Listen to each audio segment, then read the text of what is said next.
What's going on? This is the Saturday Down South podcast. Subscribe to Saturday Down South on YouTube, where you can watch all of our great content. I am Connor O'Kara.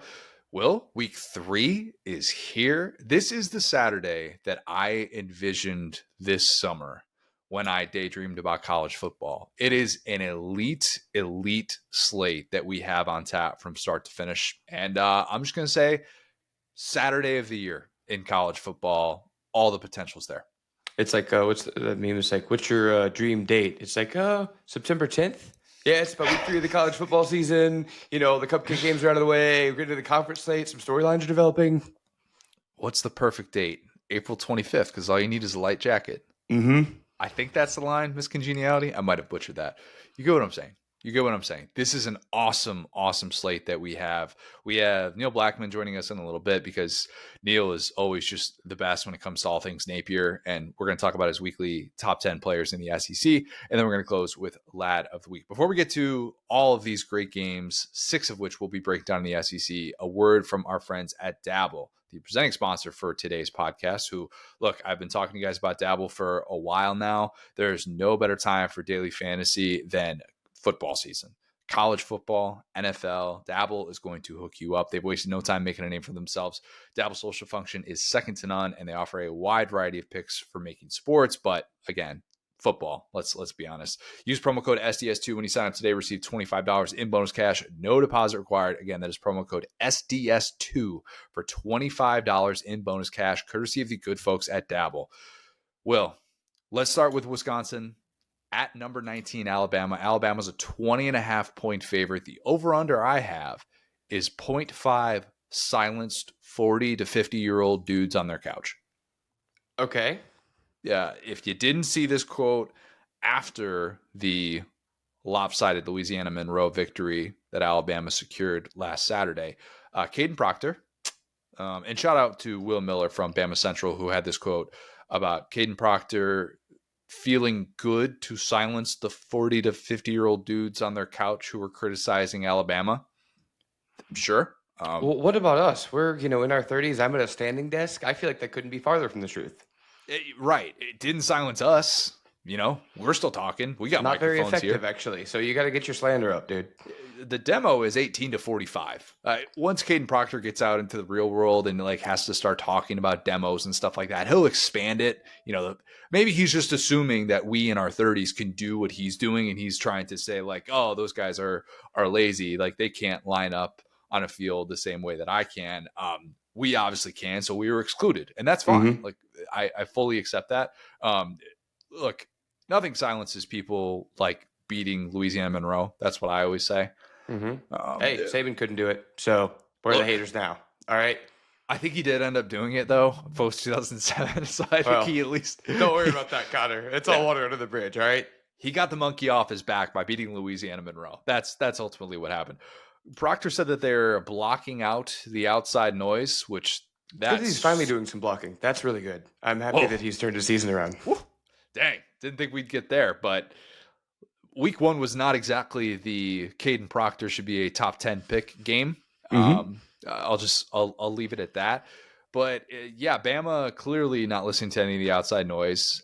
I've got a little bit of news for him, and I don't know if anybody else needs to hear this. I don't even think Bama fans need to hear this. Bama fans know this. Bama will not silence anyone by beating Wisconsin as a 3-touchdown favorite at home. What even are spreads for Alabama these days? Who cares? Just throw them out. They mean literally nothing. They used to mean everything, and it was always so interesting to be able to break it down. No. We're not even at the point where that matters. That sets expectations. It's not even a thing anymore. When you lose 4 games as a double-digit favorite in your last 11 games, that's just... Don't ask me, a person who bet on Bama week 1, and we're sorely mistaken. So, did you bet minus 13.5? I sure did. Yeah. Yeah, just a little bit off. When did you know show those boys what they were about? I thought it was going to be a statement game. I was right. It just wasn't what I thought what it was. When did you know that wasn't going to cover? Mid-first quarter? Yeah, the second FSU touchdown. I thought this is a little bit different, probably. Yeah. Probably not going to be a whole lot different for Alabama in the Wisconsin matchup. After last year, they had the Tyler Van Dyke injury. This year, Looks like they are again going to face a backup quarterback for Wisconsin. The Billy Edwards injury week 1 looks like he's still probably going to be sidelined. And maybe Danny O'Neal has a little bit of juice coming in. This was one of 2 true road games in which Bama actually looked the part last year. We don't need to bring up the other 2, Will. You know what it was. I was there. Mike the Tiger. Yep, you were there. You saw it. I do think that while you can throw out point spreads for Bama at this point, they've still been really good at home under Kalen DeBoer. They've still been a team that has handled its business at Bryant-Denny Stadium, Nick Saban Field. Kalen DeBoer hasn't lost a home game since 2021 when he was the coach at Fresno State. Okay, that still exists. Wow. Yeah. So he has definitely been a you don't come into our house and push us around type of coach for the most part, even though last year's South Carolina game had us kind of questioning that because we didn't know what South Carolina was going to become at that point of the season. But it's not going to surprise me if this is a 4-quarter game. That's over. Like that's done. The invincibility. If Bama is doing what Barrett Sallee predicted and trying to hold on to a victory with a late defensive stand, then nobody should be going, oh my God, we think differently of Alabama. You're not going to silence anyone with pulling out that win or losing in that way. Like you're just not going to. At this point, though, I do think 11 a.m. local kickoff, a slow start could be in play. Won't surprise me. A couple of notable Alabama players might have had a little fire lit under them for different reasons, very different reasons. Lazier Brooks, who had a breakout game in the opener. Really working on that pronunciation, by the way. Lazier Brooks. The T is silent. Don't look at the T. I gotta look at the etymology of that. Lazier Brooks. Okay. Yeah. 5'9" slot receiver, was a dynamo in that Louisiana Monroe game. How much of that is Louisiana Monroe? How much of it is just because he's a really decorated guy coming in who they had high expectations of in fall camp? I do wonder if Ryan Williams is sitting there going, there are a lot of good receivers on this Alabama team. I don't think that's necessarily going to be an area of weakness for this squad. For all the questions we have about this offense, receiver is the area that I have the fewest questions about. And I do wonder if Ryan Williams shows up with some bad intentions. Maybe he's been reading the internet the last couple of weeks, has not been particularly kind to him. And maybe, just maybe in this game, he shows up and looked like the guy that he was built to be. Wouldn't surprise me. Another guy who's had a fire lit under him these past couple weeks, All-Bang the Drum Team member Bray Hubbard, who had the dreadful viral clip of him loafing in the middle of loafing. That's a sin. That should be in the Bible. No loafing on the football field. Yes, on the football field. Loafing in general in life, loafing is often a good thing. Good point, but not on an Alabama team, son. Could we consider loafing the art of making bread? And I'm not making a Taylor Swift reference. I'm legitimately asking because if you've ever been in the bread making world, loafing's pretty great. The bread making world? You're inside source of the bread making world. Yeah, I think that, like I said, most of us like to loaf about, but you're right. Like that's really where the differences come out. And not your Alabama teams of yesteryears. You watch the clips. It's not where the ball is. It's where the ball isn't. One of my college roommates, one of my fraternity brothers, my little brother in our fraternity, got very into bread making last 2 years. It was great. Random fresh loaf of sourdough just sitting on the counter when you're 21 years old. You're like, buddy, that is clutch. Get into this as much as possible. We were not making fun of him for that whatsoever. It was great. Oh my God, that when you're hungover has got to be a dream. It's like, hey buddy, I made bread. It's like, I'm not even going to question this. I'm going to eat half of this loaf of bread right now. Doesn't even need butter. You got a bread maker. It was so fresh. It was delicious. I salute all forms of bread making. And if that's what loafing is, then you know what? Just lean into it. So loafing from the sense that we're talking about, though, I don't think we're going to see Bray Hubbard put any more of that on film. Mm-hmm. He basically said, look, I got embarrassed. Coaching staff called me out. They were right to call me out. I own up for that. You're going to see a different guy after that play. And he addressed it, owned up to it in every possible way. Exactly what you want to hear from an All-Bang the Drum Team guy like himself. He's going to have better days. So will Bama. I think Bama wins this game by 4 touchdowns. I think it's a 42-14 game that makes people wonder if the Tide have all of a sudden turned the corner going into the bye week with Georgia after that. Yeah, and man, that's going to be an interesting one to predict by that point. I can't wait because I'm right there with you. It seems like Alabama has this super talented team. I think they have a pretty talented coaching staff. For whatever reason, those two parts are not making one whole right now. But when they're together, I'm really talking about ULM right now. When we're together, we saw it against ULM. Did we? I was so big on Alabama this year, man. Like, people are going to call me a homer and a hater. You know how big I was on Alabama all offseason. And I'm actually trying to, copium myself into Alabama being good, which is, the funniest position to be in, because I also took them in that team draft that we had to start the year. And the whole reason was I could see Texas losing to Ohio State. Couldn't see Alabama losing to FSU. So anyway, but point being, we've seen when the Bama teams under DeBoer get clicking. Let's say it like that. And this is a good opportunity for that. I'm right there with you. I think Bama wins. I'm scared to say they cover, but I feel like they should. Yeah, look, Wisconsin has not looked the part yet under Luke Fickell. Something we talked about with our worst contracts in college football pod that we did back in February, I believe that was. And if this is the Wisconsin of old, even the Paul Chryst Wisconsin teams of the late 2010s, I think we're talking about a dogfight. Now, those two teams faced to kick off the 2015 season in Dallas. It wasn't particularly close. It was very, very lopsided. It's a very, very different era a decade later for both programs. And I think Wisconsin fans, after experiencing last year, thinking, oh, this would be a really good time to get Bama. Camp Randall's going to be rocking.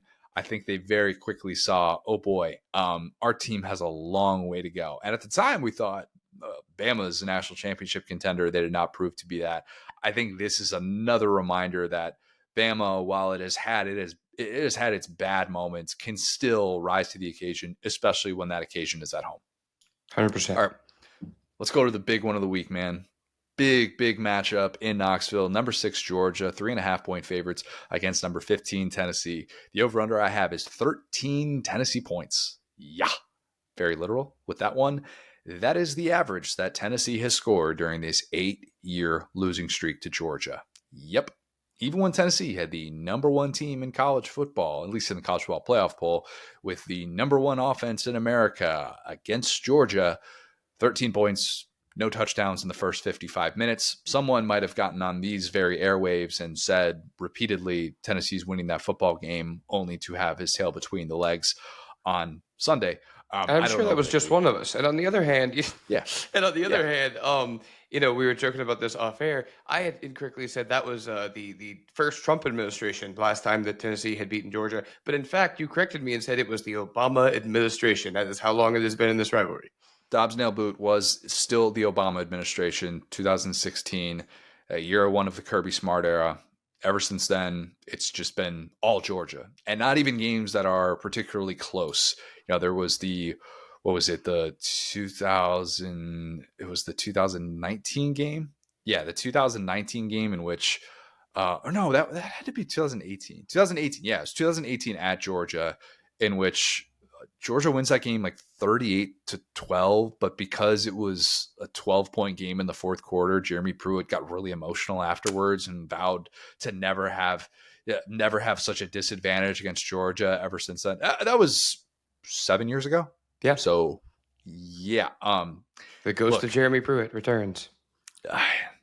The babushka that he wore in the 2020 game, I just love that when you Google search Jeremy Pruitt, it's such a prevalent image, and there's nothing he can do that's ever going to move him past that. And I just wish that Jeremy Pruitt didn't have these holes in his game, Chick-fil-A, asparagus, real ones no.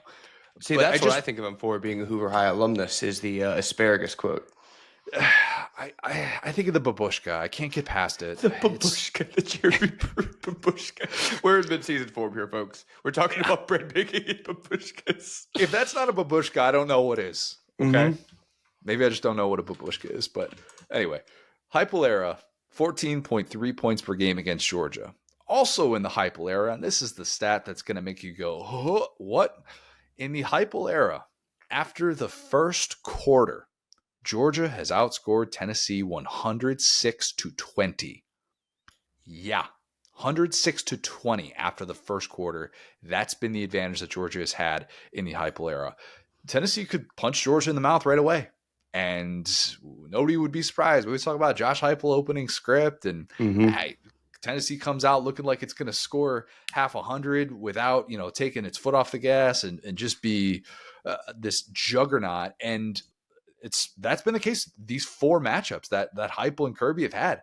Tennessee has scored on the opening drive and gotten out to a lead in all 4 Heupel-Kirby matchups. Isn't that crazy? With how lopsided these games have ended up, Tennessee's had the advantage. They've looked the part.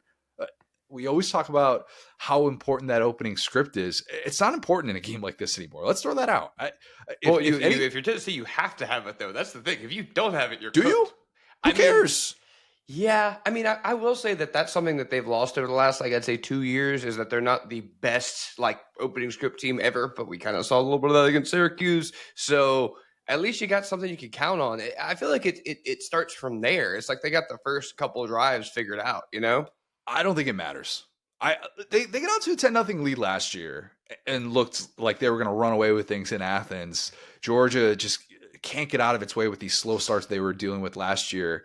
And blame it on Carson Beck if you want, whatever the case. Georgia just could not start fast. And it didn't matter. It didn't matter at all. It hasn't mattered in these games. Like Tennessee got off to the best possible start when these 2 teams last played in Knoxville with it was a Jalen Wright 75-yard touchdown run on the first play from scrimmage. That place was going berserk. Georgia scored 38 of the next 41 points. I just don't care about that Tennessee opening drive. I do not care. I care so much more about what they're able to do middle of the second quarter. What do they come out of halftime looking like? To me, if someone gets on that College Game Day desk and says, Tennessee's really got to start off fast to show that, they've moved past this losing streak, get the crowd engaged. They haven't been paying attention because that hasn't mattered one iota in this rivalry. Yeah, no, I mean, this is such an interesting spot for both of these teams to be in. If you kind of see a little bit of the chatter online, it's almost like they're negatively slandering each other. But not even like it's standard. It's like they're both kind of reverse jinxing each other is what I would say. And both teams I feel like are in this kind of a weird place where Georgia knows they're Georgia, right? They know that they have this history, they have this pedigree, all this stuff.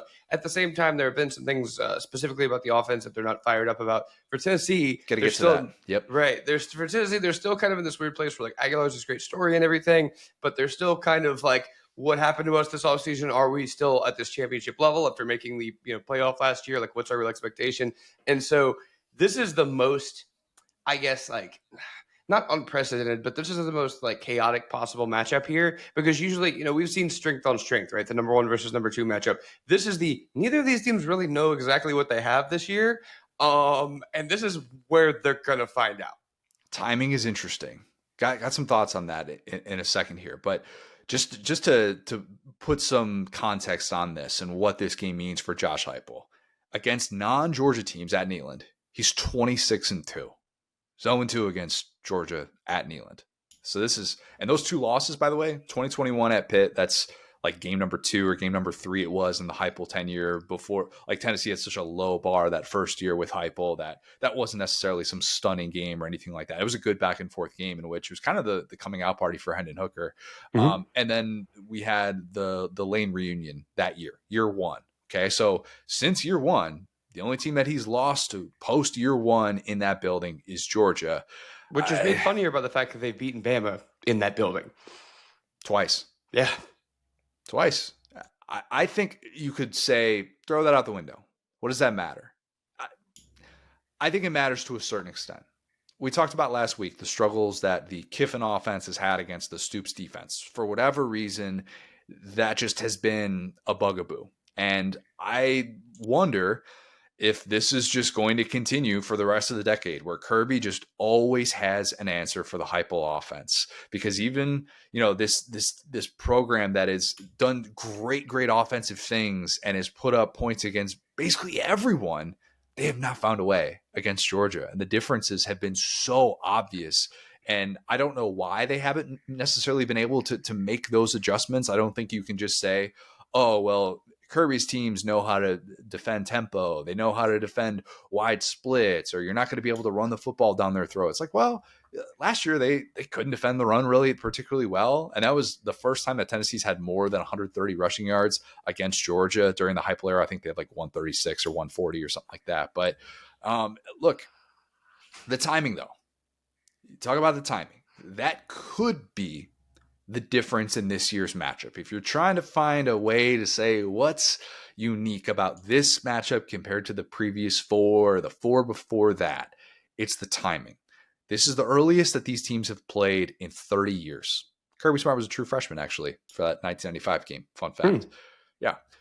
What do we know about Joey Aguilar in the Josh Heupel offense? That's got to be a question that Georgia is asking this week repeatedly. And maybe they've been asking it for a little bit longer than that because of the way that their schedule is set up. I guarantee you they had some game planning into Tennessee before this week. They just had to have.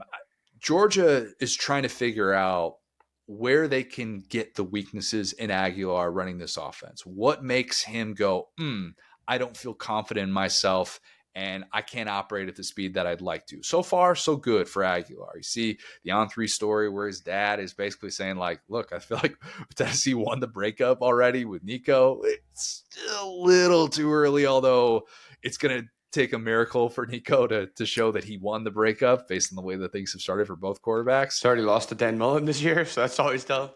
Not great. This isn't about that, though. If you're a Tennessee fan, who cares about the breakup this game? Okay, let that sort itself out. This isn't about all of the drama that happened in the offseason. This is about your guy feeling like, man, I'm playing with house money. I got nothing to lose. I'm confident because so far, that's how he showed up for you every single game. He's got 3 touchdown passes under pressure. That's tied for the FBS lead. Already 2 more than Nico had all of last year in those spots, just saying.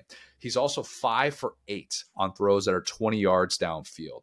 Aguilar has actually had a slightly lower downfield passing attempt percentage, 20 yards downfield, 13% compared to 14% Nico last year. And people are like, it looks like Josh Heupel trusts Aguilar more than they trusted Nico. Time will tell. Maybe there are certain things that reflect that more than others, but that's going to be a key area in this game.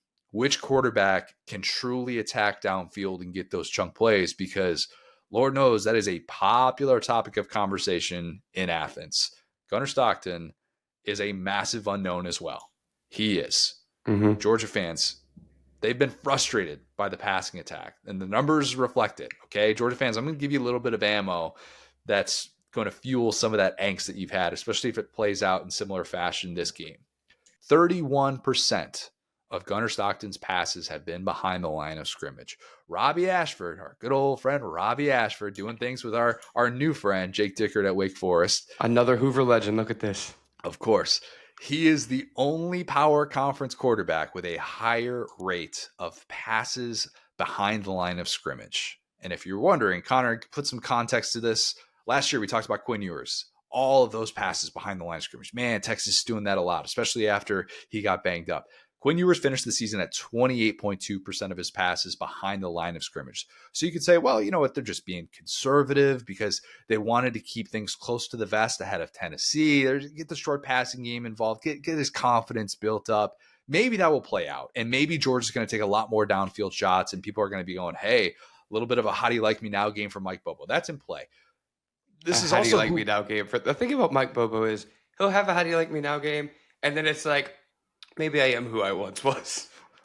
I ain't as good as I once was? No. Oh. It's like, maybe I am who I was. Like, it's like, he will prove you wrong and then prove you right. This is who he's been. Okay? Last year, Gunnar Stockton, very limited sample size, I realize. Basically 6 quarters of meaningful football. That'd be really high. 32.8% of his passes went behind the line of scrimmage. That was highest in FBS for quarterbacks with at least 20 such attempts. Okay. And where was Carson Beck, you ask? Because obviously he was the guy that was running this offense for the majority of the year. 26.5% of his passes were behind the line of scrimmage. Quinn Ewers, Haynes King, they were really the only full-time power conference starting quarterbacks with a higher rate. So let's remember that. And let's remember this too. Georgia's 3 starting receivers, Noah Thomas, Dylan Bell, Zachariah Branch. They only had a combined 9 catches on passes that were 20 yards downfield last year. Colby Young, they're expecting the former Miami transfer to be able to do some of that stuff as well. Last year, only had 2 of those catches. The year before that, when he was able to play a full season in Miami, he only had 3 of those catches. So that's an unknown. Also unknown, Tennessee's secondary. They're going to be without their starting corners, Jamad McCoy. They're going to be without Ricky Gibson. Will Bobo trust Gunnar Stockton to take shots downfield? Will he say, go win us a football game with your arm? Go do it that way. Because we know your legs are there. We've seen that. Go win a football game with your arm. I think he has to, because he's only thrown 5 such passes of 20 yards past the line of scrimmage. He completed one of them, by the way. What's the point in spending big on receivers in the portal? Will, as a fan of a team that did that, what's the point of spending big on wide receivers in the portal if you're not willing to attack downfield and try and take advantage of some of those matchups? You have to in a game like this, right? Yeah. At that point, it's like house money. It's like, hey, we rented this car. We might as well do donuts in it. Hell yeah. Don't get the Camaro from the rental car place if you're just going to be driving 25 miles an hour in residential areas. Go get that sucker on the highway. Let it go. Okay? Turn it loose. They have to. You just have to in a game like this. I think Georgia feels that sense of urgency in this one. I need to see the Heupel offense work for 4 quarters against Kirby before I assume that that's going to be the case. And I assume that Tennessee can get over the hump. I realize what I said in 22. I'm a different man than I was a few years ago. This is the last beast for Heupel to conquer in the SEC. It really is. This might be his best chance to do it, but I don't think it happens. And by Sunday, we're going to be saying, Georgia's slow start is an afterthought. I'm going Georgia to win this 28-14. Classic research by me as I was Googling to make sure that both Jermon McCoy and Ricky Gibson were out. And there's just a line here that says they're both going to be out. So should have just trusted the doc. But that being said, always trust the doc, man. I was wait, are we steer you wrong? No. So that's actually like such a big opportunity for Georgia. So let me take this all the way back, right? This is an experience that I actually don't think you can relate to because your dad sold cars. But I think we've talked about, like why coaches have different advantage over different coaches. You talked about that with Stoops and Lane. I think this is like one of the more simple versions of this, which is that Kirby, when playing Heupel, reminds me of like, have you ever gone car shopping with your dad and he didn't sell cars? Every time you go car shopping with your dad, he thinks everyone is scamming you all the time. He's like, what is this? Oh, okay. Do we need that feature? Do we need that? And that's Kirby Smart's defensive mind watching the Josh Heupel offense. He's like, oh, son, it's a choice route? Well, I'll take those choices away from you. Oh, you're going to run the ball? I'm going to stack the box. And like, I could just see him in the film room furious at the Josh Heupel offense because it's everything he hates about football. Like, he is a man-to-man, line up and beat you, best man wins, best coach, fundamentals. And the Heupel offense is fundamentally about tricking you. And guys like Kirby Smart hate being tricked. They hate it when it feels like someone's kind of got them and like, you didn't see that coming.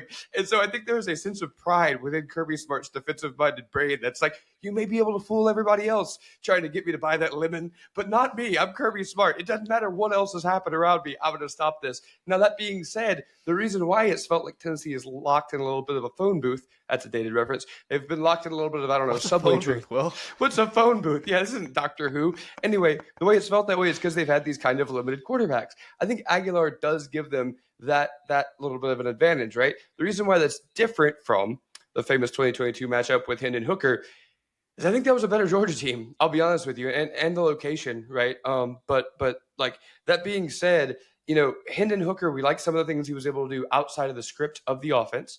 That's what I love about Aguilar. I think there will be way more chances for him this year than there were for Hendon Hooker in that game, given the build up to the game, given the stakes of the game, all that different stuff. Will it be raining in the second half of that game and totally impact the outcome? Some people are wondering. People forget. Yeah, the rain, you can't play in the rain. But anyway, so I do think that, like exactly what you said, the stars appear to kind of be aligning if you believe in Aguilar, right? Like if you think that he is as advertised and like, I really like him, man. I really do. That being said, I have gone back and forth on some of these style of games for Kirby Smart. And I think just until he loses one of them, man. I know like the Bama thing last year was weird. I think everything that we know about DeBoer and everything that we know about Kirby pretty much says that the second half of that game is a little bit more real than the first, given that Bama came out and looked like the best Alabama team in history. Like since 2020, we haven't seen a Bama team just put belt to butt like that on a great team. And so I think that first half was a little bit of a fluke if we've seen kind of what's happened since then. But that being said, I think the 2 starting corners being out matters a ton for Georgia. I think that if you are Gunnar Stockton, and look, as a Les Miles LSU fan, I know a Les Miles team when I see one, and buddy Mike Bobo is right there. He loves to throw the ball behind the line of scrimmage. If they let him run the power pitch, I bet he'd do it. I think that's where Kirby is like taking the car keys from him. Like, no, don't get a fullback out there and run the power pitch. But that being said, this is the game that Gunnar Stockton needs to trust himself. I think you're so right there. I think they have these receivers that can operate via screen and via like swing passes. And we talked about that in the offseason. The problem is that's all they can do right now. And for a Tennessee team that we like their defense so much, you're not going to find a lot of success over the middle with Tennessee. You're not going to find a lot of success trying to push them forward in the way that Georgia has in past years. So I think this is the like Gunnar Stockton, maybe not breakout game, but the, hey, I'm a serviceable player game, fans, please stop adding me. Like we can make this happen. And I think those corner injuries are going to be massive. Not that, Tennessee is like devoid of talent. They're actually kind of a more talented team than most people would think, like depth wise. But that being said, I think this is going to be an awesome game. I think it's going to be down to the wire. But just for all those reasons, I think Georgia's going to have it. It may not even be a situation where like they cover the 3.5 point spread. But I think at the very, very end, you got to like the history that Georgia has, even though like this does feel like a special moment for Tennessee. And this does feel like a, if not now, win type of situation. They just haven't played in those close games together. We don't even know what it's like late in a game. Kirby, Heupel, chess match, final drive. They haven't had to see it. Just haven't. And by the way, you reminded me. So the benefit of having a dad who sold cars my entire life until he got out of the car business like 2016, and then he got cancer and died a year later. But basically like sold cars the entire time that I was alive. If he got a car that he saw was a good deal at the dealership, he'd just say, I'm going to get that for my sons. Like, this 2007 Highlander that has 15,000 miles on it. It's in really good shape. This is a deal. I'm going to set that aside for like my brother Ryan still drives that car to this day. Got it in 2012 and it's got like a ton of miles on it. And he's like, we're rolling with this thing. I got my 97 Corolla that just kind of strolled into the dealership one day. And he's like, I'm going to put that one aside. I know that's a really good deal. My son Connor's going to drive it. And sure enough, drove it for like, 8 years or whatever it was, but never got to go car shopping with my dad for a traditional like tag along experience. Because when we drive a Mazda CX-5 now, which we got a few months before Claire was born, and going through that car process without my dad, the amount of times I thought to myself, this would be a lot easier if my dad were here. Lauren actually did a lot of the prep and whatnot for that process, but definitely wished I had my dad there. Georgia fans, you'll be glad that you have Kirby Smart going into this game. Yeah, I'll just say that. I mean, I think if your dad told Kirby Smart that story, like, hey, got my son a good deal, he'd be like, yeah, you did, son. You slap him on the back. I think that's the type of dude he is. But that's super cool. Do we leave ourselves open to the possibility of a Josh Heupel, Toby Keith game? I think this qualifies, Will. Yes. I like to usually say that Toby Keith games are on the road because there's just something about silencing a crowd that's ultimate. How do you like me now? But I think Georgia at this, with the history, this would definitely qualify. If Tennessee wins this game, we deserve to, even though the spread is small, and even though it might not look pretty for 60 minutes, I think we absolutely have the right to say this is a how do you like me now game if Joey Aguilar is the quarterback as a post-spring transfer to be able to end this Georgia losing streak. I think that qualifies. 100%. And I'd say, that's the thing about being Georgia is that nobody cares about your excuses when you're the king, right? Like that's the privilege that Georgia has right now and this is where Alabama was. And I guess they kind of ceded that to Georgia, the reigning SEC champion, easy to forget after last year or whatever. But from Tennessee's standpoint, it's like, hey, you had this weird quarterback situation in the offseason. You're without your starting corners. Like Dylan Sampson's not here anymore. So I think all that stuff rolled into one where it's like nobody gave us a shot. It's like, actually, really nobody is giving you a shot. Like you could say that if you're Josh Heupel, that you've lost all these games in a row. Who's Joey Aguilar? We're going to have a corner. So yeah, I think this would be a massive like statement game for Heupel. How do you like me now game for sure. One last thing.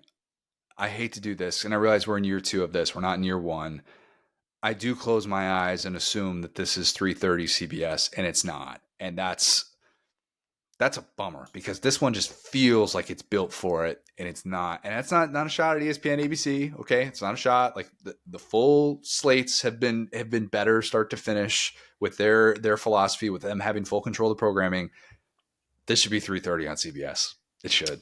You know what? I'll slander them for this. They got to fix that app, bro. I know they premiered that old new app. I was trying to watch, baseball last year on the old app, and it was terrible. And this year I had to watch that terrible offensive performance by LSU against La Tech on this app that kept buffering. So that's real slander. It was rough. But that being said, yeah, I'm with you, man. Something about the drums, like where you just something about that timing. I don't understand what it is, but it's like this perfect point in your day where you're so locked in. Everything is like you're not too into the game day festivities, but you're not like, it's not like it's early or whatever. I don't know. I just remember like hearing that noise, obviously, and it was massive. So I think like spiritually, this will be a 3:30 CBS game. Yes. How about that? Definitely. All right, Arkansas, number 17, Ole Miss. Ole Miss, 7-point favorite. The over-under I have, one Taylor Green touchdown. One? That's it? Connor, that's insane, right? One touchdown for that dude? Of course he'll have a touchdown. He's got 11 on the season already. He had 23 last year. Dumbest over-under ever, right? Last year, Taylor Green played in 4 games against teams who finished ranked in the AP Top 25. Finished ranked in the AP Top 25. He had 0 total touchdowns. Okay? Tennessee, Ole Miss, Texas, Mizzou, 0 touchdowns. His decision-making in those games, not great. Not great. That's why he's a 4 local quarterback. Really. There are a lot of moments in these games, and A&M as well, in which you saw, okay, things can get wild in a hurry with some of the decisions that Taylor Green tends to make, and against quality competition. That's the biggest question. That's the divide with the pro Taylor Green crowd and the anti Taylor Green crowd. And I'm not saying that the anti is extreme as AJ McCarron saying that dude's just a runner and he's not a thrower of the football. Now hold on. Okay. I don't know if I watched Taylor Green. One thing about Taylor Green is he's going to chuck that thing. That's really missing out on the Taylor Green experience. That's a limited sample size, I would say, of that Taylor Green evaluation. I'm not saying that I'm bullish on every time that Taylor Green throws the football, but I don't know that that's a fair assessment of the 6'6" Arkansas quarterback. But like that's what's separating people from feeling optimistic about Arkansas at all. I think Arkansas is in this spot where it's like, man, are we the second worst team in the SEC if they are unable to look the part in a game like this? I think that reality will be staring them in the face. It's been staring them in the face for a lot of the last couple of years. Arkansas as a whole just needs a game like this to go on the road and win a game that it's in theory not supposed to, because Arkansas has not beat a ranked team in a true road game since 2020. And I don't even know if we can really count that, because it was 2020 and it was the week 2 game at Mississippi State in which we were reminded that KJ Costello might not get to face Bo Pelini's defense every week. This is unnecessary. Why are we doing this? This is still the right way. Listen, everybody tried to crowd them. Let's keep it a buck now. So that's the one that Sam Pittman's got. He's 1-12 in true road games against AP Top 25 teams. And that's, by the way, AP Top 25 at the time of the matchup. I realized before with Taylor Green, we said teams that finished in the AP Top 25. That lone win, a smattering of people saw that. So to recap, Sam Pittman hasn't beat a ranked team on the road in front of a normal crowd, a non-COVID crowd. The last time that Arkansas won such a game was all the way back 2016 against TCU, who then went on to win 6 games that season. The last time that Arkansas beat a ranked SEC team in a true road game with a normal crowd, 2015 at number 9 LSU. All roads lead back to the Bayou Bengals. Well, man, they always do. Man, that team wasn't any good either. No, I'm just kidding. That was post Alabama game for LSU. Post. I remember that game. Yeah, it's always that was the beautiful thing about the Arkansas rivalries. It was always right after that Bama game where your whole world was shattered and you could just tell the team didn't want to be there. I think T-Bow actually talked about that one time. It was like, Arkansas is going to smoke us, aren't they? Battle of the Boot has had very interesting battles over the years, but it's been a decade since Arkansas has had a win like what is at stake on Saturday at Ole Miss. I expect a whole lot of points. Originally, this was the highest over-under the week. I think Oregon State, Texas Tech has since taken that title, but it's still an over-under of 60.5 points, which is a ton. They scored 94 points last year, only 47 in 23, but 69 points they scored in 22, 103 in that 52-51 thriller that we did, and It Just Meant More game on. That was back in 21, and then they scored 54 points in 2020. This is the 6th matchup between these class of 2020 coaches, these guys who are in year 6 at their respective programs, who have both, I think, been what these fan bases hoped they would be, Now, I realize Lane is in a different category than Pittman. I don't want to say that they've done the exact same thing because obviously they haven't. But I think it's going to be an awesome game. And I think that Taylor Green has like a 4-touchdown, 2-turnover game, but it's the latter that proves more costly. Slight Ole Miss cover. Very, very slight Ole Miss cover. Another slow start. Maybe we're like, hey, is Austin Simmons fully healthy? And then he settles in once again. 42-34, Ole Miss wins. Connor, I've been thinking about this game all week for some reason. And I just want to say, it's a fun matchup, man. It's been a fun matchup. I just want to say, look at the links my man is going to discredit this Tennessee win last year. He's talking about Taylor Green's touchdown. He got hurt in the game. He got hurt in the game. But Sam Pittman still gets credit for winning that game. I'll say it like this, man. At home, though. That's not on the road. That's different. I know. But, that being said, man, call this the Patrick Kudas Bowl. That is one of the most interesting things that I've seen where there's an offensive lineman who transfers from one team to another team, and slowly both fan bases kind of don't like him, which is so funny. Famously, he came in last year, I believe, before the LSU game, and Arkansas fans would tell you that that's where their offensive line took a dip, and then he obviously transferred to Ole Miss, and now Ole Miss fans are going, wait, what's wrong with our offensive line this year? And so that's going to be a pretty interesting matchup to see. But that being said, man, I really like Arkansas this one.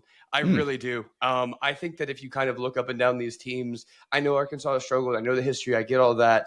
But, man, look at the quarterback play. I mean, maybe I'm influenced by Bobby Petrino tweeting that weird pick stitch collage of Lamar Jackson and Taylor Green the other day. Did you see this? Yeah, I did. And whoever's doing social for Bobby, because there's no way Robert Patrick Petrino knows his way around Canva. Okay, there's no way. Whoever's doing his social stuff, credit to them. Do we need to do that after an Arkansas State win? Man, no. But, that almost felt like to me, like if my mom were to make a meme, though, like he might have done that because it literally looked like if you Google how to add two pictures together and they were just on top of each other. I hope a professional didn't do that. Anyway, so that being said, man, if you look at how these two quarterbacks have played, and I know that, like, you could talk about levels of competition, but what is the real competition of Kentucky? Like, I hate to be mean, but, like, is there really that much of, like, oh, one team almost lost to Kentucky, so therefore... I'll give Kentucky credit for this. They have done things enough defensively to make you go, okay, that is an actual defense that you have to face. Now, offensively, different category that we're talking about. I still kind of trust a Mark Stoops coach defense to be okay. Now, it doesn't mean that all of a sudden, like, they're going to be a top 10, unit like they were 2018. But I would still say that's a different level of competition than what Arkansas State is throwing out there. Oh, yeah, it's a different level of competition, but it's the fact that, like, the kind of poor quarterback play didn't ultimately matter because we knew at the end of the day that Kentucky couldn't move the ball. You know what I'm saying? Yeah. And, like, I think that Travis Williams at Arkansas is like a good coach. I think that we've seen in these big wins that he's been able to do that. So I kind of look up and down these two teams and I'm like, coordinator-wise, like when Arkansas was good under Sam Pittman, it was because of his coordinators, okay? And right now I'm kind of looking at his coordinators and I'm like, okay, like Bobby Petrino looks like they're gelling right now. Looks like a little bit of a different – I know, 0 touchdowns, I get it. I know the competition level, I get it. But at the end of the day, you can't really coach what Taylor Green has, which is that dog in him and being like 6'6". And at the end of the day, that creates such a defensive kind of problem for an Ole Miss team that lost a ton last year. Talking about the portal guys they brought in, they're still kind of getting to know each other's names a little bit. We saw some of that in the Kentucky game where you got a team that's dead in the water offensively, and they're still finding a way to score points and scrap and claw. And so that being said, man, like I think that Ole Miss is a better team than Arkansas. But I think at this point in the season, Arkansas is riding such a high. They're watching the ball go through the hoop, as you say, right? Or as we say, where it's like they feel great about themselves. And Ole Miss, the stuff that they're struggling at offensively doesn't like it's fixable, but it's fixable with reps. It's not like you go look at that in the film room and say, all right, son, shouldn't have thrown the ball to that guy who was just standing there. So yeah, I mean, I think that because of the point in the season, I know the situation, I know the location, but this could be a big statement win for Sam Pittman. And this is the exact type of team that this is the type of game that you have to at least be very competitive in if you're Sam Pittman and you want to keep this job, because that's the thing. Like in the offseason, Arkansas fans were so out on Sam Pittman. Every time we do Arkansas content, people are, oh, Sam Pittman, blah, blah, blah. And then through a couple of weeks, it's like, this team is fun to watch. Like, we love Taylor Green. We love some of this. And again, I know the first couple weeks, but it feels like this could be a real turning point in Arkansas season if they want to be a serious competitive SEC team this year. How about that? I agree. The biggest gripe with Pittman is the ceiling. Your ceiling is limited if you can't go out and feel like you have a chance to win a game like this. Beating ranked teams on the road matters. That's what changes our impression of you. And if you're going to be relevant in the SEC, I'm not saying compete for an SEC title, but be relevant, be a team that can go 5-3 in conference play. You have to win games like this. There's 11 teams right now in the top 25 in the SEC. It's a record. Like, you're going to be tasked with winning games like this. And if you do have something offensively that is a unique matchup to prepare for, you'd like to see it play out against, as you mentioned, an Ole Miss defense that's got a lot of new pieces on it. It's a big unknown what this Ole Miss defense is at this point of the season. And I continue to say Taron Perkins is really underrated. I don't know, he got some preseason All-America love, but I think there are still people that aren't fully aware of the things that he can do in a football field, and he is just a game wrecker, and he can be really, really fun to watch. And he can be the type of guy that harasses Taylor Green in a game like this. If we're saying his name a lot in a game like this, it's a bad, bad sign for Arkansas. I need to see it against quality competition for Arkansas before I fully buy in. And at the same time, if Austin Simmons really is leaning into his 2020 Matt Corral era, then this could be one of those 4 interception type games in which we go, oh yeah, Travis Williams, really good coach, knows what he's doing, gonna get an FBS head coaching job before long here. I just don't quite think that'll happen. I can't quite get there. I think they'll be ready to go for this one. Also, remember too, this one being played at night. I think that atmosphere will be really, really good.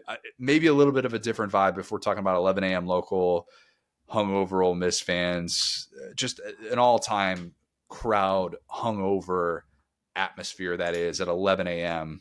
when, the Grove is just still bumping and the game started. Not going to be those types of vibes for this one. I think Ole Miss takes care of business. For sure. This is going to be a great one. All right. Speaking of great ones, Will, the one you're going to be at should be awesome. Florida, number 3 LSU. LSU's a 7.5-point favorite. Yeah, spread is down to 7.5 as of this recording, noon Eastern time on Wednesday. The over because there's a players only meeting. They got those boys locked in. Sure. I'm actually scared of this. I'm not kidding. If you really don't have 2 bad games like that back to back. True. I agree with you. Not to spoil the pick, but I do agree with you. The over under I have is 2 DJ Lagway passes that travel 20 yards downfield. So far, Will, Mr. DJ Lagway is averaging 2 such attempts per game.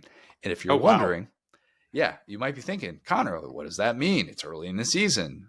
There are 112 FBS players who have attempted at least 5 passes that traveled 20 yards downfield, and Mr. DJ Lagway is not one of them. Even Gunnar Stockton, 5 passes, 20 yards past the line of scrimmage. The question everybody's asking, is DJ Lagway healthy? Stop me if you've heard it before. We knew it was going to be a topic of conversation the whole season. The game planning sort of reflects that, okay? If he is healthy, there's just no excuse to limit him in that way in this matchup. There's just not.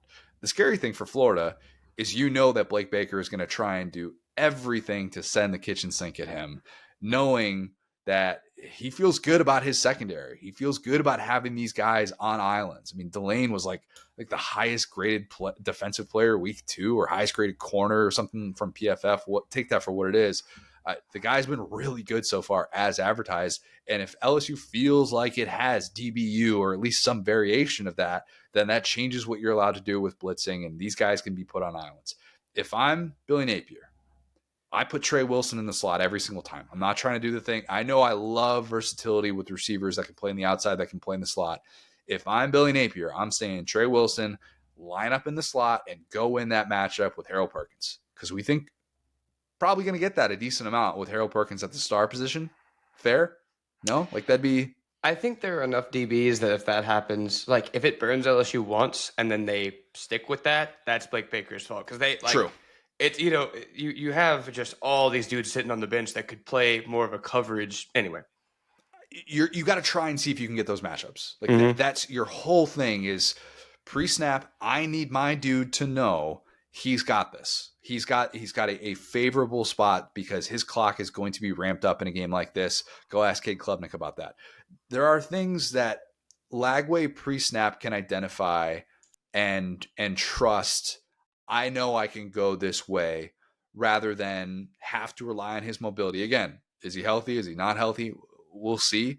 But there are things that a head coach has to do to be less predictable. And so far, everything suggests that Florida has been too predictable on offense. USF had 7 TFLs. Long Island had 11 TFLs, 10 of which were in the first half. The fighting Gabagools. Is that what do we remember? Is it Sharks? Long Island Sharks? I think it is the Sharks. Again, AI team, not real, folks. Yeah, not real. Definitely made up. No power conference team has allowed more TFLs than Florida. And they haven't even left the swamp yet, and they haven't even faced a power conference competition yet. We are Alex Golesh respecters, okay? But that's not a good sign. That's a really, really bad sign. That is telling me that defenses are snuffing out exactly what Florida is doing offensively and blowing it up immediately. If Florida doesn't make significant adjustments, this will be a 35-7 game in which Garrett Nussmeier doesn't even have to do a whole lot. And he's like, oh, I've got like 140 passing yards, but we're getting all these short fields. The running game can kind of take over. And our defense, maybe they got a non-offensive touchdown sprinkled in there or something like that. That's within the realm of possibility. Okay. It very much is, but I don't think that'll be the case. I don't. Is anyone going to be truly surprised? And I'm asking you this too. Is anyone going to be truly surprised if LSU is clinging to a 24-20 lead and in need of a late defensive stand to be able to hold on and win this one? That is exactly what I would say about this game. I think you're right on the money there. Same. I think that's what happens, Will. I do think it's a bit overlooked with LSU's offense that while they've done some things really, really well, they haven't been this dominant unit yet. They haven't been an impose their will, take over a game, string 3 scoring drives in a row together type of unit yet. And they could be. I think they ultimately will be, but they have not been that group just yet. And Florida's defense had an awful drive to end that USF game. Absolutely awful drive. It also has still only allowed 1 touchdown all year against lesser competition. It was the 66-yard pass play in which 2 Florida defenders cancel each other out. Kind of fluky the way that it happened. Will, I think we see another 4-quarter game. I think we see another 4-quarter game in which LSU feels fortunate to survive, and I'm as bullish as there is on all things LSU, okay? But I think LSU barely wins this one 24-20. Yeah, I mean, let me take you through my thought process. So I literally bought tickets to this game on Saturday before Florida lost. I was feeling really good about the game at that point. It's very dumb. I've never, again, one thing about me is I don't understand football because I should have just waited 24 hours. How much money would you have saved if you had waited till the end of that Florida game? That's the friends we made along the way. I don't even want to think about that. But point being, if Florida had hung on against USF, I would have felt like way better about LSU in this game. But it truly is like Billy's back is so against the wall that like having a statement win against a team like LSU, number 3 team on the road, would put him right back, and especially in the way that he was able to win the LSU and Ole Miss games last year, not to go back into that, but it just kind of felt like Florida played more mistake-free football and the other teams just puked all over their shoes. That Brian Kelly's already done that against Billy Napier. There are a couple of things in this game that are super interesting to me. So first off, it's very underrated how bad LSU's offense has been this year. I've seen so many clips from that La Tech game that looked like I was watching like the Zapruder film of the Kennedy assassination. Like I was sitting there, I gotta just turn Twitter off because I've seen like 20 clips where I'm like, oh my God, 2 offensive linemen missed an assignment. This running back missed a block. This guy is going nowhere. Nussmeier missed this read. Like the offense just feels very kind of disjointed right now. And part of it is that like it appears their entire goal line philosophy was like, let's just throw the ball up to Trey'Dez Green, to the point where La Tech was like crashing 2 guys down on him and leaving Bauer Sharp wide open. Then he got hurt. So actually, I'm going to argue that's a good thing, because if your whole goal line philosophy is we have a very tall guy who doesn't exactly understand football and we're just going to put the ball generally near him, that might work in 1982. Or it's against Clemson. Right. Like it worked against Clemson. He got a PI. Like I got that, but it's No, he like got a touchdown. He had a touchdown on that play. You're right. You're right. He got a touchdown and a PI. I meant to say like it wasn't a fluke. Like he had a couple of things go his way. But I think when you have a quarterback like Dustmeyer, like your strength should be seeing the whole field. And Braylon Moore, the center, got hurt in this game against La Tech, and the backup DJ Chester, man, is he not good? So like we're kind of back in this situation where LSU was able to bring in these highly touted offensive linemen, but they can't really get them to play together. So luckily, I mean, I was thinking about this the other day. There may not be like a unit in the SEC that has been more like kind of like different than we thought than Florida's line play. Like I literally talked about that. I thought that was the thing that I was the most in love with. Do you agree with that? Yeah, I think the offensive line has struggled. Now you could look at the total yards advantage in that first game and say, they still got the job done. But just allowing so many of those plays to get blown up in the backfield, there's also, if you're throwing the horizontal passes that you need wide receiver blocking. And if you guys aren't holding up there on the outside too, then that's really tough. Yeah, I think that unit has definitely been disappointing. Like you can't have 18 TFLs allowed in the first two games to the AI team and USF and think that everything has been fine. Yeah. So that's probably the thing that scares me the most is like, we like these D linemen. It's not like they all disappeared. They're still on the field. I mean, they're spitting on people, but they're on the field, right? And so, but the thing is, once you do something that dumb, you don't do something that dumb again. Like I said, like you just don't play. Even in the SEC, it doesn't even matter how talented you are.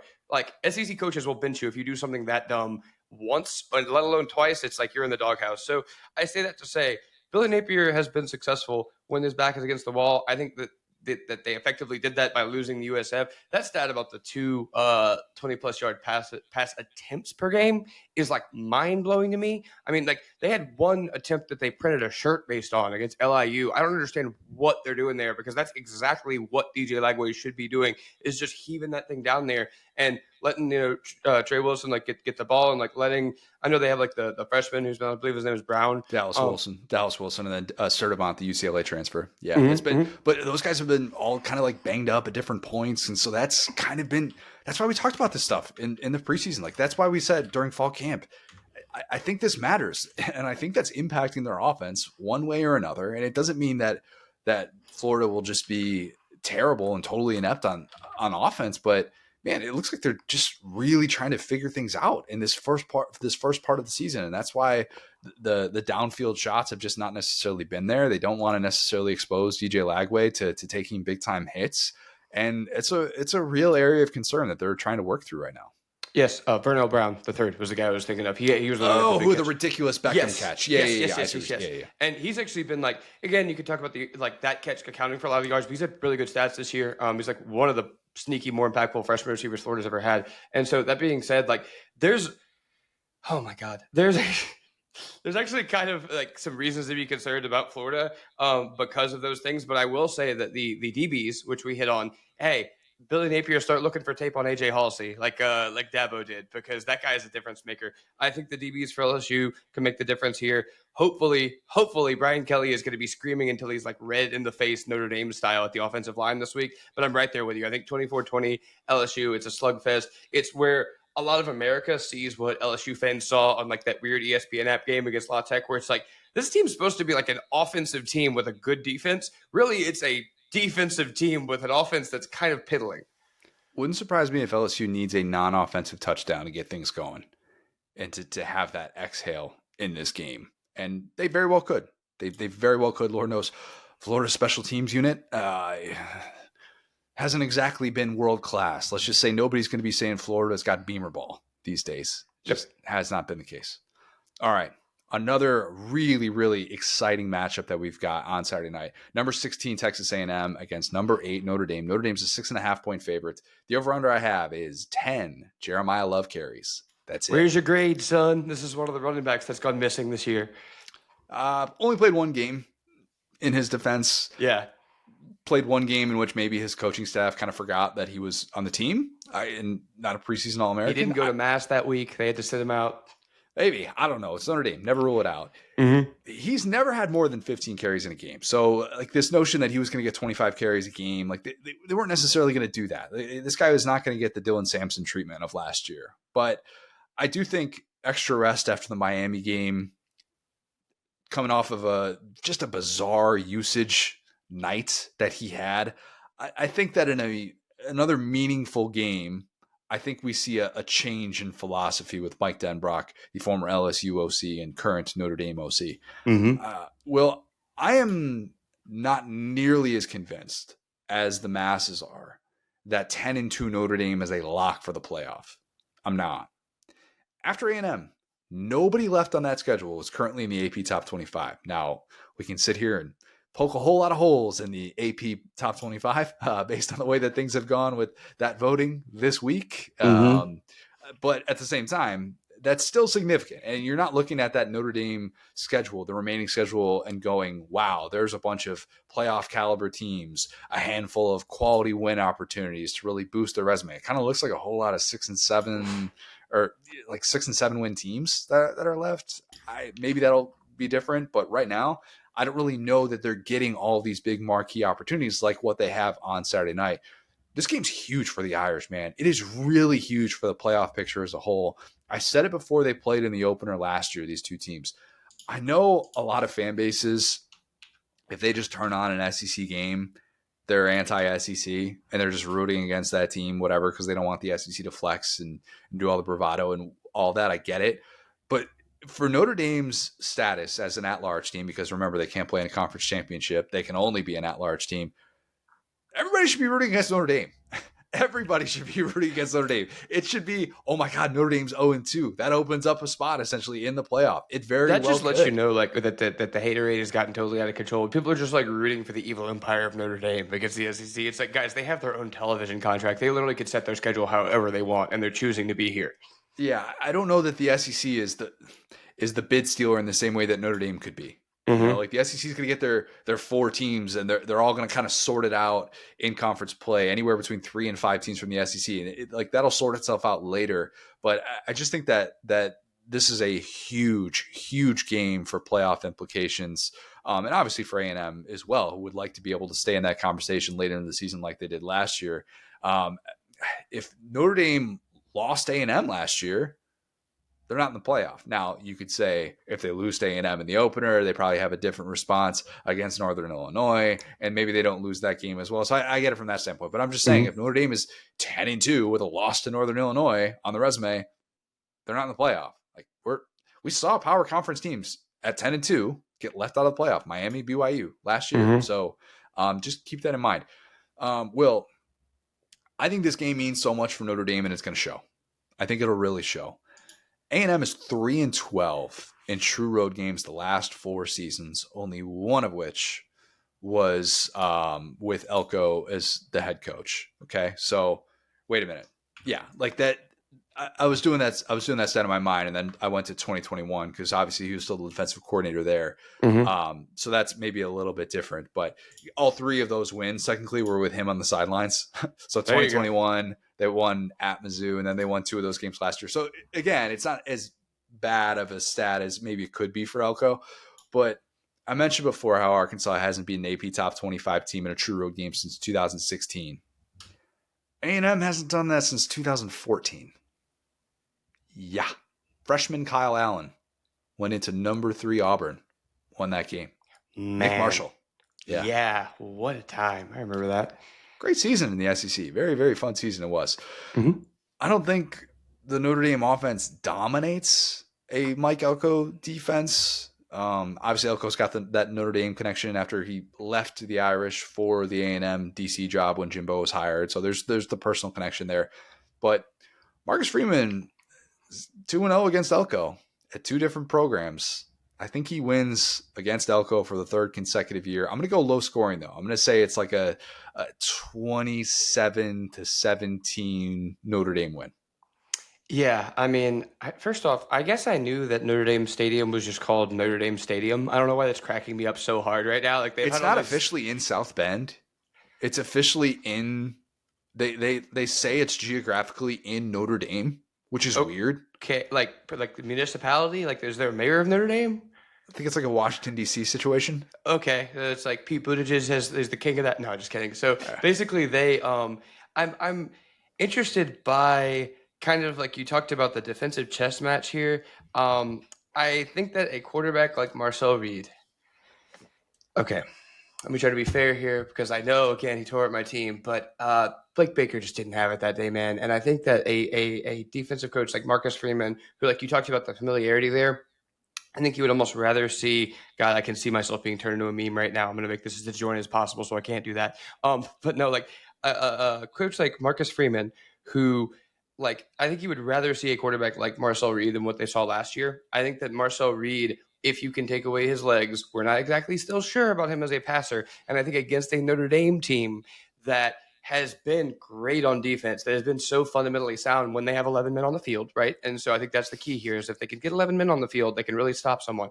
But no, I think that this matchup was a little bit of a slugfest last year, and that was with Elko kind of like taking over the roster, all the turnover, all that. But I still don't exactly see the ability to create like the explosive plays, the ability to spread the ball all over the field to make you defend the whole field. And that's more or less where I'm going here is that like especially at home. And I think that's going to make a big difference here. That's why A&M, like this game felt in my mind a little bit closer than maybe it was because of the home crowd, because of all that in Aggie land. But I think having to go on the road with this offense that can be a little bit limited, like I said, I like Notre Dame, maybe not big here, but these are just two teams that I feel like they're kind of foils of each other. It's exactly what I said last year, where it's like, yeah, like you guys want to basically protect the football, fall forward, get 4 and 5 yard chunk plays, and play defense. And one team had just made a college football playoff, essentially doing that, and made a championship game doing that. And the other team was, great in certain moments in the SEC. I still believe they had an amazing first year under Mike Elko,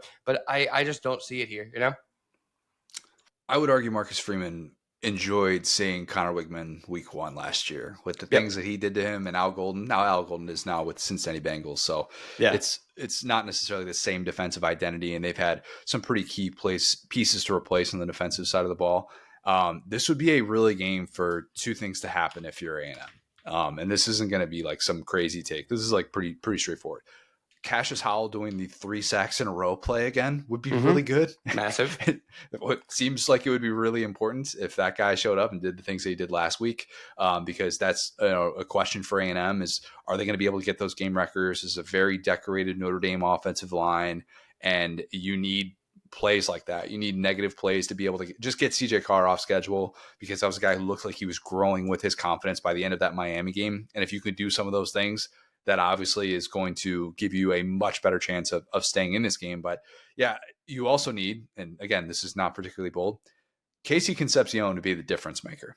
He's looked as advertised so far. He has looked like the guy who was a freshman All-American at NC State a couple of years ago.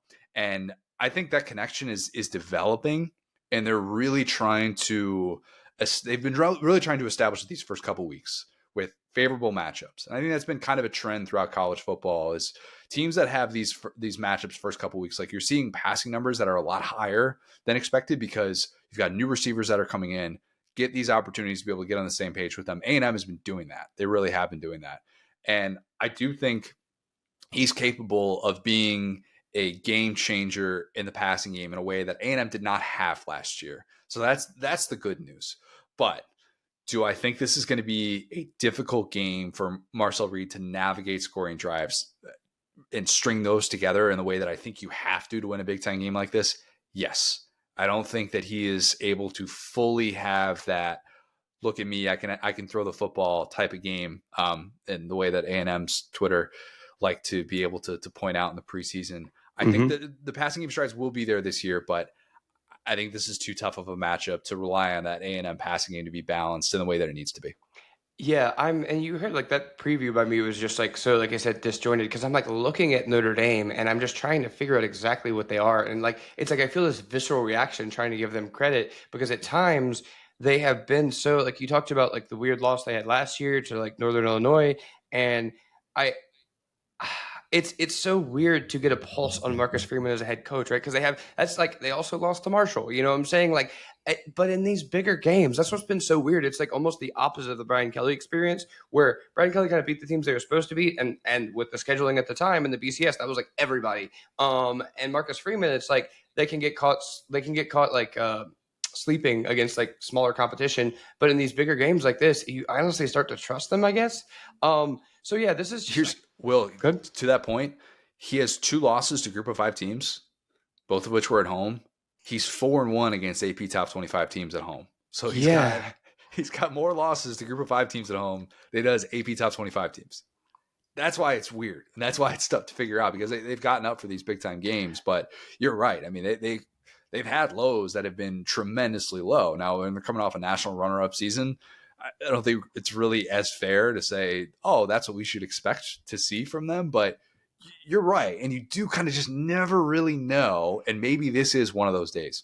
Yeah, again super fast. I know I like say, oh, great game. Like this is a super fascinating game to me, because like I just feel like with Marcus Freeman, man, maybe I'm a hater, and I think that's also what I'm trying to sort through. Is like I've just felt like we're like a move or two away from like kind of pulling the plug and like all the water leaking out of this thing and being like, oh, actually Notre Dame is we've unmasked you. You're the same old Notre Dame. But I'm kind of starting to. I mean, they beat Georgia last year, but again, kind of a fluky game. Like I think they beat them fair and square. They did. I know, but not worth. I feel Georgia fans now yelling at me. I couldn't be doing this preview worse. But anyway, point being, I think that I just think Marcus Freeman's a better coach. I think that's where I have in the back of my mind. I'm scared to say it out loud because I really do like Oko and I like a lot of the things they did last year. But especially this early in the season, especially with a loss already on the books for Notre Dame, like you said, like their season is like I'm not gonna say over because Notre Dame and like they do get a lot of love, but it would just be such a weird situation for Marcus Freeman because we've seen him do like his little freaky trait, like we talked about, is that he loses the bad, horrible game and then he bounces back. When you start off 0-2, you can't. Like your season's effectively dead, and if you make one more mistake, everyone's laughing at you. And to think about how low they were last year after that loss, and the fact that they finished the way that they did, I mean, yeah, you gotta like Notre Dame here in that they always get up for the big moments and when they have to. If Notre Dame loses this game, which again, I'm on record saying I don't think that'll happen. I think they win and cover. If they lose this game, it'll be a 3-game losing streak for Marcus Freeman. That's a good point. Yeah. But again, don't think that'll happen. All right. Vandy, number 11, South Carolina. South Carolina is a 4.5-point favorite. The over-under I have is 2 Beamer ball touchdowns, as in non-offensive touchdowns. People kind of lose track of what Beamer ball actually is sometimes. I feel like people like lose track of the fact that defensive touchdowns are also considered Beamer ball touchdowns. Just whoever's on the field can score for you. That's Beamer ball. South Carolina has as many Beamer ball touchdowns as it has offensive touchdowns this year. 4 or 2 per game. That's why we have that number. They've got to get the offense going because Vandy feasts on turnovers. That's what they did last year. Fun fact, Vandy has a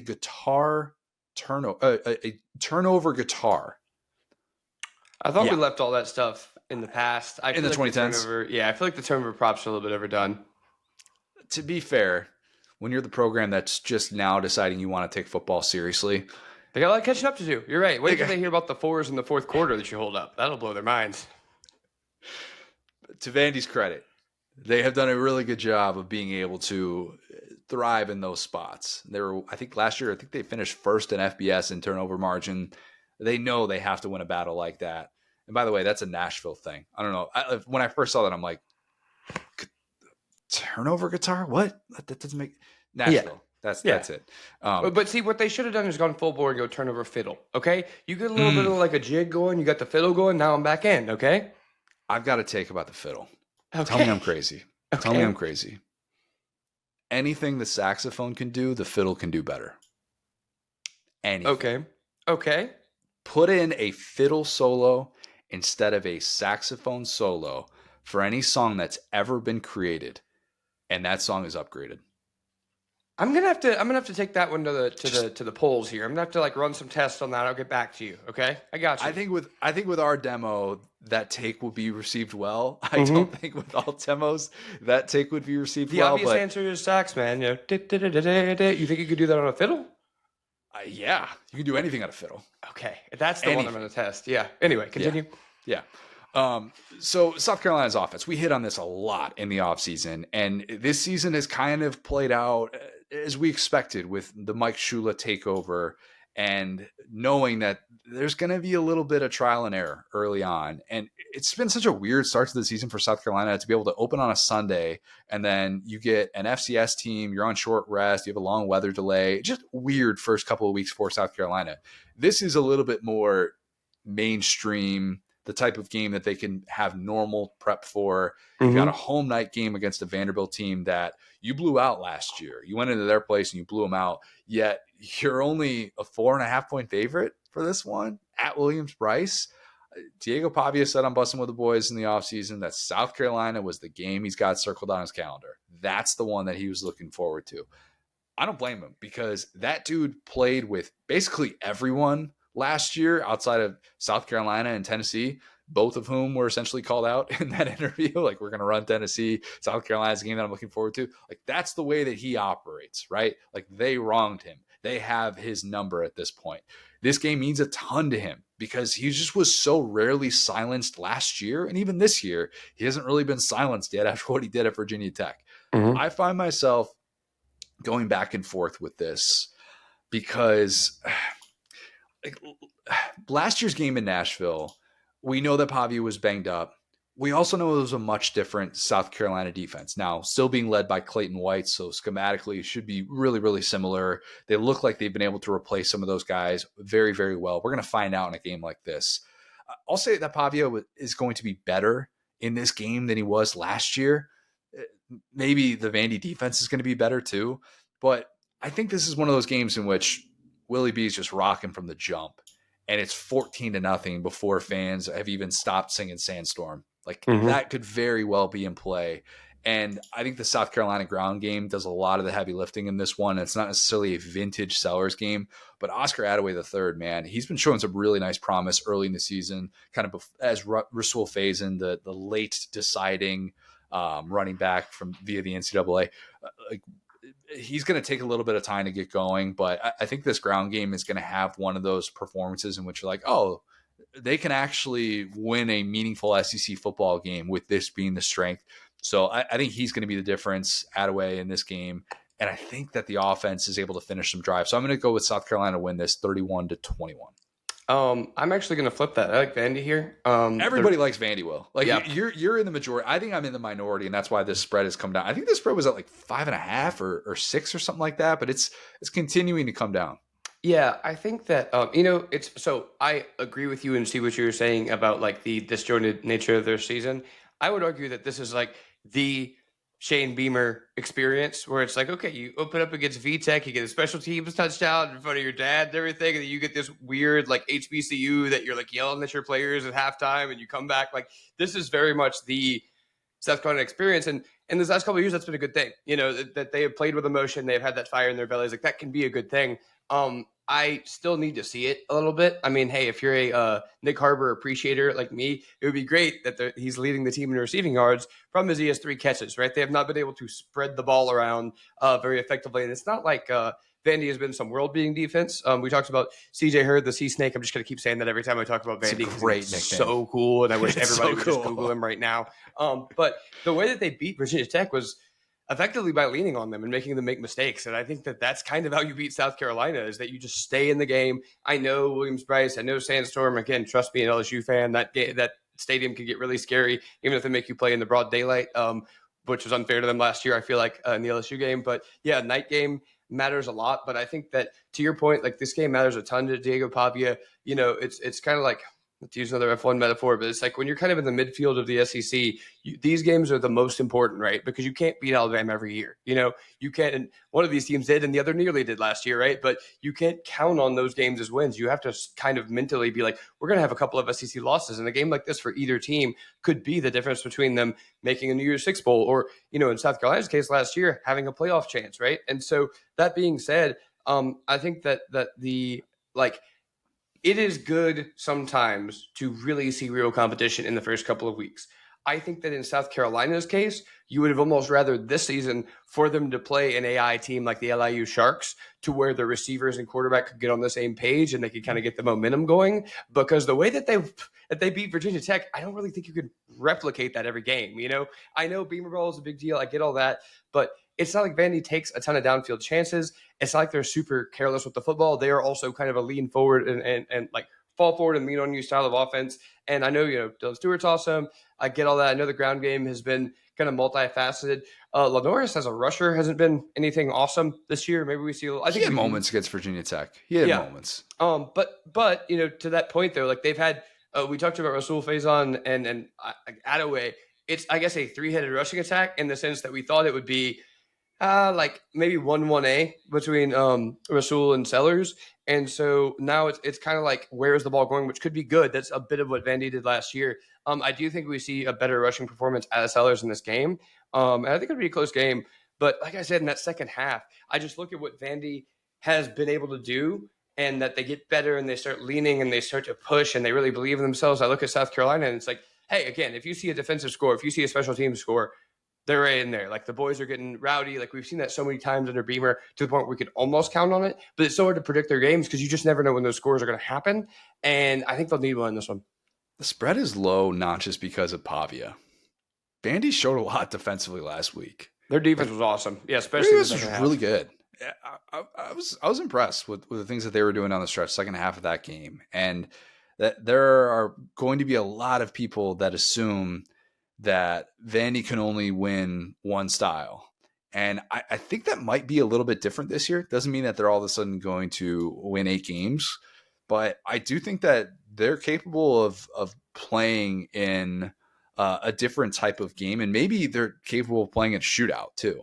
Like that's kind of what's been opened up for them, is they were taking some downfield shots. They were like, they're not necessarily afraid to air it out with Pavia. They still are going to rely on him as a runner. I think they've been a little bit conservative even with what they've wanted to do with him as a runner so far. And in a game like this, you're going to make him try and defend you. Clayton White, since the start of last year, has been pretty good against mobile quarterbacks. It's been pretty good. So I think this game should be awesome. It should be really, really good. Kind of fun that these two teams both feel like they have something on the line in a game like this. Two coaches that started in 2021 and have built these programs kind of in the way that they hoped to be able to at this point in year 5. Will, just to cap our theme of the day, which is AP top 25 teams in true road games, how rare it is for these teams to get those types of wins. Clark Lee is 0-7 in those contests. Vandy has not won such a game since 2007 at number 6 South Carolina, ironically enough. Okay. Yeah. That's which administration? 2007 would be Bush. The W. That's right. It wasn't even a bowl season, actually, that year for Vandy. I was going to say, that's weird. Like post the Cutler years. I don't even really know who was at Vandy 2007. That's like a 2007, random... of course. Well, 2007, if there's a game like that can happen, I guess that was the year for it. Yeah. Makes a lot of sense. But yeah, this would be first win, biggest road win for Vandy in 18 years. This would be. That would be something. That would be a quite the statement from Diego Pavia. That'll be a very difficult challenge in what will be a hostile atmosphere at Williams-Brice. All right, Will. Lock of the week. We're 0-2. We're 0-2. And we're right there. Charlotte did not keep it within 14 of UNC. That was a 20-3 game, of course. That's why Vegas is Vegas. I am 8-3 against the spread in the SEC games that we preview. Okay, so we're not far off. This is not like, I mean, last year I think I started off like 4-8 or something like that, and it was really ugly, and we worked our way back up. But in the SEC games, lock of the week was not particularly good last year. So fade me if you want. Water's going to find its level, and it's going to find its level this week. I'm going to go with the Darian Mensah revenge game. Duke at Tulane. I'm trying to say Tulane better. Okay. Tulane. That's how the Cajuns say it. I just want to be able to say Tulane like Hester says it. That's my only goal. Just don't say Tulane, and I think anything else is cool. Yeah, I mean anything, because everybody has a different accent in Louisiana. So you go to Tulane, you get a little bit. It's across, it's across the board. I say Tulane. Yeah, I am going with Duke -1.5, and I know the final score against Illinois suggested that Duke got blown out in that game, but it was a 9-point game early in the fourth quarter. It was a freaky game. Yeah. It was a weird game. You're like, it's kind of a back and forth game. Then you look up, 45-19. Oh, Illinois is just kind of running away with this. Illinois is a good team. I'm going to buy Manny Diaz's squad to bounce back in this one. John Summerall's great. Maybe he's going to get an SEC job at season's end, Kentucky. And maybe I'll feel really dumb, like, Connor, you idiot. Obviously, John Summerall knew Darian Mensah and saw everything that he did that didn't work in his favor last year. He knows how to defend against him. That was really, really dumb, and he's just going to be able to confuse him. But Tulane, I'm crushing that pronunciation, crushing it. Tulane was 0-3 against power conference competition last year. I think it's a bounce back game for a Duke defense against a very new look Tulane offense. Yeah, that's a crazy low spread for that game. I'm actually going to be locked into that one. But we shall see. Tulane. See, but you can't. That's the thing. You got to just let it roll off the tongue. It's like the people that try to do like, hey, am I saying it right? Nolans? I'm like, just say it. Just take a half beat out of it. You're good. When someone says New Orleans, do you just puke in your mouth? You know what's crazy? Hotlanta bothers me more. Oh, Hotlanta, I learned that. Marler told me that like 2017, before we even started doing a podcast, never to say Hotlanta. Because people say that with such confidence, where they're like, Hotlanta. And it's always like with like, it's almost like they gain a Midwestern accent when they say it. I think that like, there are academic types who will say like in a nasally voice, New Orleans. And like if you're on a History Channel documentary, maybe it makes sense. But yeah, I think that I am in this order bothered by this. Hotlanta, number one, people who overplay saying Nolans, and then people that say New Orleans. Yeah. I'll add a couple to that. Mm-hmm. Don't say Nevada. It's not Nevada. It's Nevada. Okay? Mm-hmm. Don't say Oregon. It's Oregon. These are states. They have long established names. Why do people say that in such dumb ways? Doesn't make sense. It's not Nevada. One more of those. Drew Page put me on that I was saying Appalachian wrong. It's Appalachian, not Appalachian. That blew my mind. So all these like regional dialects are pretty cool. Go ask Marty Smith about that. Mm-hmm. Yeah. Big area of frustration for him when he hears that pronunciation. I know that to be true.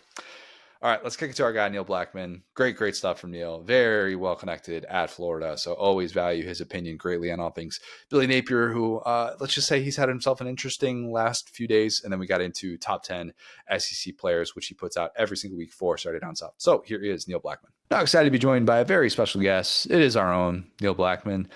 Neil, what's up, man? Like, anything going on lately? All things Florida, like pretty ho-hum week 2. Like, how is everything? Man, I'm telling you, I guess I don't know if things could be worse because it can't play anybody worse than Long Island week 1, I guess. But it's been quite an eventful couple weeks in game. It's never good when you're having a players only meeting before September hits double digits. Yeah, pretty bad. And, for those who are saying, well, last year Florida endured a rough start and Billy Napier climbed his way out of it. That wasn't with DJ Lagway out there. And I think that's the obvious difference. And I don't know how healthy DJ Lagway is. I don't know if anybody knows how healthy DJ Lagway is, but that's the part that isn't necessarily going to do Billy Napier any favors, is that it's played out the way that it has. So let's get into the thick of this. You've probably, the buyout number, $19.4 million. Like that's not a thing anymore that, it's standing in Florida's way or anything like that. But what is this feeling like internally with Scott Strickland, with these boosters who know the schedule that awaits, and they don't have to make a decision on this after week 2. But what's the sense that you get from people that you talk to behind the scenes who make these decisions about what's in store for Billy Napier? Well, yeah, I'm glad you brought up because the buyout is not prohibitive, and it's raised according to Scott Strickland. So, like, this isn't a buyout question anymore. I saw the Pete Thamel story. Like, it was the same last year. They have to pay him half of it up front. They can do that.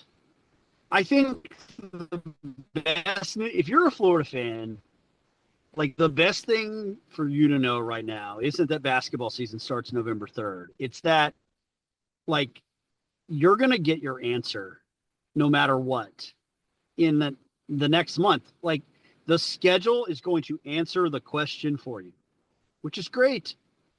Either they are going to be not who Billy Napier has shown himself to be, over and over and over again. And they're going to win 2 of 3 against Miami, LSU, and Texas, which is what I really think would have to happen to cool the seat off, right? Or they're not going to do that. And if they get to Mississippi State and Texas A&M, I think I got those backwards. But if they get those 2 games A&M, then two, Mississippi State. yeah. So if they get to A&M and Mississippi State and they're 2 and 3 or 1 and 4, this is going to be largely resolved. Now, I don't know, and I'm sure we can talk about that. I don't know if that means Florida makes a change in season. I honestly don't know how much that matters in like the NIL portal era, right? Other than, yes, high school football's weird because high school football recruiting still matters a lot. It just doesn't matter as much as people we're used to it mattering when you and I were younger. Yeah, and if you fire someone, the 30-day window for your players to leave without penalty, that's going to be there regardless. And Right. if you're making a change, you're going to have to be portal reliance. Like that's going to be the job for the successor. And it's not as much about the high school stuff, though. There will be some consideration for that. I'm curious your take on this. The way that this is played out, there's no escaping a loss that bad. But if we had to redo one thing of the Billy Napier era and just say, like, after he's got the job, he's got this opportunity, that opportunity, is it just simply get somebody else to call plays, do what Eli Drinkowitz did, and change the entire trajectory of your program, which I do think Eli Drinkowitz deserves credit for doing that at Mizzou? Is it that simple to say this could be different right now, the conversation that we're having, if Billy Napier just hired someone to call plays? Like I've had that sort of internal conversation. I've talked to it with people that cover the program. And yeah, I really think that's it. And I say that because like he made a risky but high reward defensive coordinator hire and changed course and brought in kind of a veteran in Ron Roberts who really has stabilized things on that side of the ball. Like, you don't have to think Ron Roberts is a genius to realize that Florida's defense is pretty good. So, yeah, I mean, this is not that complicated. They haven't finished in the top 40 in total offense. They haven't finished in the top 40 in yards per play. I know they've finished in the top 40 in SP plus efficiency, which I like a lot. But remember, that's all tempo adjusted and adjusted for opponent. So they haven't been good enough on that side of the ball. And their defense gave them so many opportunities against South Florida. They had 7 possessions in the second half, and they punted on 6 of them. Can't happen. Just can't. No. Look, I try and not do the thing where we just say if guy has bad loss, guy's out of job. It just doesn't work like that in college football. All right. And I know we're all experts on this when we look back on this, but I'm naturally thinking about what could have been better. What could have been better if there was a redo button for Scott Strickland to hit right here today and go, I should have hired that guy. And there's only 2 names that seem obvious because there's a lot of other guys that we could say like, oh, this guy's ended up being a great coach, but you couldn't make that hire at that time and get the support that you would have needed to. And there's just a lot of other like what ifs with something like that. So that like the guys where you could actually see them saying yes, and you wouldn't have a Tennessee Greg Schiano revolt situation unfolding. Dan Lanning is number 1. Dan Lanning is like, look, like I got the Oregon job at the same time, and we're talking about someone that has built that program into a place that I'd argue is maybe even a little bit more than respectable than where it was at with Chip Kelly with the way that they're recruiting and doing all that stuff. So that's number 1. And then Rhett Lashley, after the year that he had at Miami as their OC with modernizing that offense, I realized that Manny Diaz, like his shortcomings was ultimately what led to his firing there, and they wanted Mario Cristobal, but like Rhett Lashley gets a coveted SMU job. Now, it's not the Florida job. I'm not saying that the Dallas market makes that. But those are the 2 names that I look back on and go, I think if Scott Strickland had hired those 2 guys, we'd be having different conversations right now. Yeah, I think that's entirely fair. I think that, obviously Lane was brought into Oxford in 2020. Um, and I don't think that by the time the Mullen era had fallen apart, that it was obvious that Kiffin was going to be, a wonderful SEC coach. I think it was obvious from his time at Alabama that he was one of the most innovative and creative offensive minds in the sport. And at Florida, there's just an expectation that you'll play that way.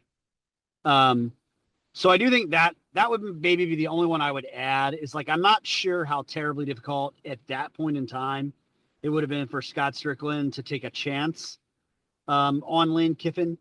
I like the Rhett Lashley shout is really good. And it's interesting because like Manny Diaz still has more ranked wins as Miami's coach than Mario Cristobal has. And like the whole thing there was recruiting, right? There was a specific problem that Manny Diaz had. It was costing Miami games because they just didn't have enough talent, and they thought talent acquisition is really important to us. Well, at Florida, it really was also about talent acquisition. So do you want to construct a roster really the way that Lane has? Or do you want to construct a roster through high school recruiting and supplement it with the transfer portal? And I think, Napier has done a good job of talent acquisition. And that's, I think, what's most frustrating to Florida fans that I've talked to, and these are high-level people, is that, like, yes, Florida's 6th, I think, in the 24/7 composite and SEC talent, but they're 12th in the country. This is a more talented roster, top to bottom, than Miami, who they're going to play in 2 weeks. This type of stuff has got to stop. And, and again, like, I don't think you can be terribly mad at Billy Napier if you're a Florida fan, because this is who he is. And he's shown us this over and over again. At this point, you're just, it's the old dad. I'm not mad. I'm disappointed. It's very true. I think it's all fair at this point. I think even he knows that it's fair. The only other name that kind of comes to mind for that of like guy who would make sense, guy who would leave, because I also don't think that Kiffin would have left Ole Miss after 2 years. I was taking the over Right. on whatever sort of Yeah. projection it was. Like what he was trying to overcome. He stayed 3 years at FAU. Like he wasn't. I don't think he was going to be 2 years and done at Ole Miss. And the respect that he's developed for that place, we've seen that play out. But Matt Campbell at Iowa State is Yeah. an interesting one because we always hear Matt Campbell in these discussions. He's been at Iowa State now for a decade, which I don't think anybody assumed that a successful coach would stay in Ames that long. And he has certainly done that and looked the part. He's got a really good team this year, but he's the one that I would love to see. Well, what's it like? And people would have said, oh, he doesn't have the ties to the area. Can he succeed and do all that stuff? He's a darn good football coach. And you've seen him Yeah. win with less talent, albeit against lesser competition, but he would have been one that I would have been fascinated to see in the SEC. Yeah, no, I agree. I mean, and that's the thing. I think at this point, Florida really needs a darn good football coach, right? And, it's going to be hard to stop some level of attrition when and if Napier is dismissed. I think there are certain guys who are kind of wed to the Napier era. One of them is not DJ Lagway. I can get into that if you want. Go ahead. Go dig into that because I assume that they're synonymous with one another. It's so interesting that that's become narrative, almost gospel. And like, I do think DJ Lagway only goes to Florida because of Billy Napier. Correct. I do not think that Billy Napier not being at Florida means DJ Lagway leaves Florida. At this point, his NIL considerations, his community relationships, his family being there, all of these things are things he would have to pick up and adjust if Napier is dismissed and not back for Lagway's junior season. Lagway's quarterback people that he works with are also there. And, I don't know necessarily that DJ is a guy who's leaving after next season, but he certainly will be draft eligible. And I don't know. I don't know if one more year somewhere else and picking up his entire life is necessarily going to be worth it for him. I think that there are a lot of things that anchor him to Gainesville, and that is pretty well sourced. That I don't think that he necessarily is gone, or even likely to be gone, if Napier is dismissed. The counterpoint to that, that's an interesting point that I have not even allowed myself to consider, because in this era of the portal, you just assume two Right. guys that have been tied at the hip like that. I Yeah. assume, and I don't think I think that maybe the better perspective, if you're a Florida fan, is don't assume that he's staying. Don't assume Yeah. that you can fire Billy Napier and then just automatically keep DJ Lagway, because look, this season plus in Gainesville, he has seen that if you have the wrong play caller, it can Yeah. impact how you're playing the game. And I think so Yeah. far, what we've seen from DJ Lagway in a very limited sample size this year, how healthy is he? All those things maybe factoring into this, receiver injuries and whatnot.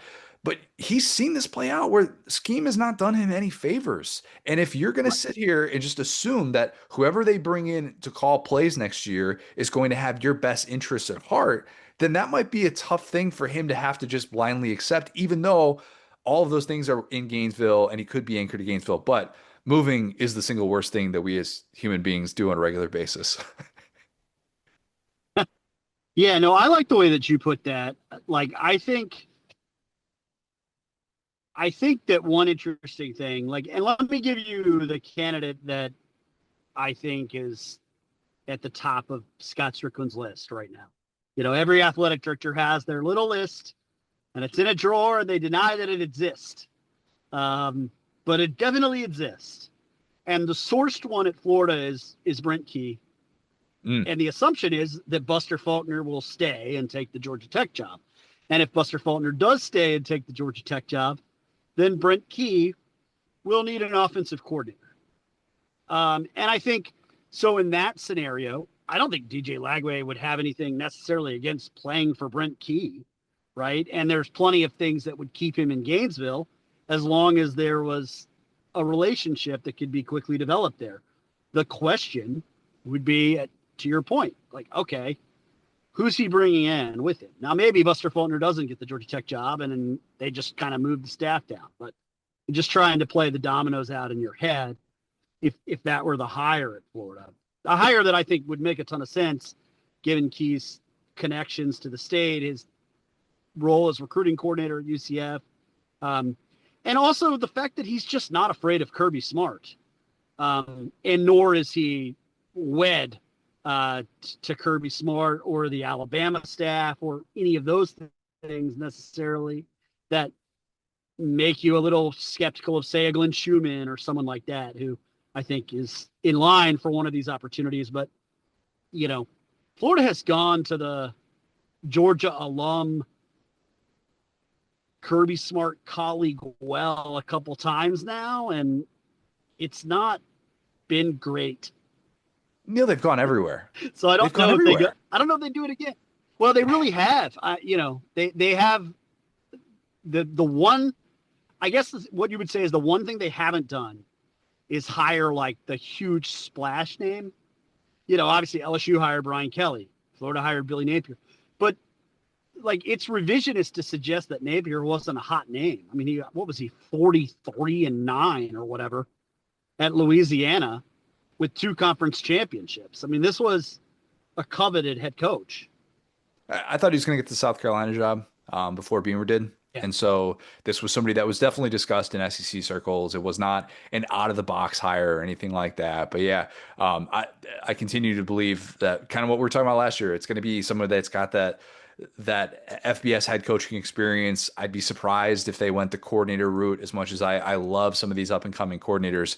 Yeah, I mean, I do think that they will probably want to go that way. I don't think, as you've mentioned, money is going to be an object. It's going to be fascinating to see the way that this all plays out. I want to get you out of here with top 10 SEC players weekly staple on Saturday Down South during the season. Yeah. Everybody should go read it. It's fun reading, to be able to just pull it up on like a Wednesday night. And yeah, we can do quarterback rankings and all that stuff, but it's fun to be able to look at that. And, we were texting about it last week and we're like, man, Nuss, Dylan Stewart, where are we at? Like, where Where are you at right now looking at this? Because it feels like it's really hard to not include some of these transfer quarterbacks in the SEC who have just been balling out so far. Yeah, I got John Mateer in the top 5 this week, and I like almost wrote an apology to Auburn fans for not having Jackson Arnold yet. And I said, I know you wanted Baylor. I just need to see a little more to actually believe. If he beats Mateer, then it's all right. You're good. But yeah, I have no problem. Yeah, well, right. But I haven't had 3 quarterbacks. I've done the list 7 years. I haven't had 3 quarterbacks in my top 10. I think since 2022, when at one point I had Bryce Young, Jaden Daniels, and Stetson Hendon Bennett. Hooker? All in Stetson there. Bennett. Yeah. Yeah, and Stetson Bennett. I think it might not have even been Jaden Daniels, too. It very well could have been Hendon Hooker. But in any event, it's been that long since I had 3 quarterbacks. So I almost apologize for the boring nature of the list going 3 quarterbacks this week. But I've got Mateer and Nuss and one other quarterback in there who I'm totally blanking on right now. Awesome. Bo Perbula? Awesome content. Yes, Bo Perbula, border war hero Bo Perbula, who has now thrown 7 touchdowns and 0 interceptions in 2 games. And I think certainly on Saturday had to have some Penn State fans going, Look, man, Yeah. you're not wrong. You're not wrong. Now he's got to continue that obviously against SEC competition, and maybe Kansas is going to have a doormat of a defense, but like some of the things that he's putting out there, and that's the tricky thing with putting this list together early in the season is you're trying not to look too far into some of these performances, and Taylor Green is a really good example of, man, every single box you've wanted that guy to check so far, he has checked, albeit against 2 lesser opponents. What does it look like against Ole Miss? But yeah, I mean, so you always do a really good job of making sure that you're including all positions and stuff like that. Is there one guy right now that you're stunned is not in the top 10 outside of DJ Lagway? Outside of DJ and Arch, that was kind of my comment on the 3 quarterbacks. It was like, if you told me I'd have 3 quarterbacks in the top 10, and none of them would be DJ Lagway or Arch Manning, or Gunnar Stockton, I probably would have said that's ridiculous. How is that a thing? For me, or Lenore Sellers, and in fact, that's probably my answer, is that it's none of those guys. But you asked me to give you someone else, so I will try to actually answer the question. And look, I did take Harold Perkins out this week. I think that, like, this is a list on productivity. It's not based on what draft prospects say, mock drafts, preseason accolades. And I do think Harold Perkins Jr. kind of had an injustice done to him because he was so good for a month and a half as a freshman that the expectations became kind of gargantuan. But to me, like, I had him in the list the first week. I thought he played really well at Clemson. And then he graded out as one of LSU's like worst defensive players against Louisiana Tech. He had 2 tackles. He missed 3 tackles. So that one's a little strange. Like, I'd love to see some more consistency from him, because I feel like he's a guy who just on talent alone should be a fixture on the list. Mansour Delane, love that you had him very high in those week 1 rankings. Yeah. He's going to be in the top 10, I think, all year. He's that dude for LSU. Yeah. Only surprise, only like real gripe that I'll give you. Anthony Hill Jr., Texas linebacker, got it. He's like a set it and forget it at this point. Like he's got to be on that list moving forward, or else Texas fans are going to be in your mentions. Yeah, they have been so they got in my mentions about the safety Tafe, and I was kind of like, Taff, yeah. Why are you in my mentions about him? Like, I think he's good. But to me, it's like Anthony Hill Jr. is exactly what all the accolades say he is.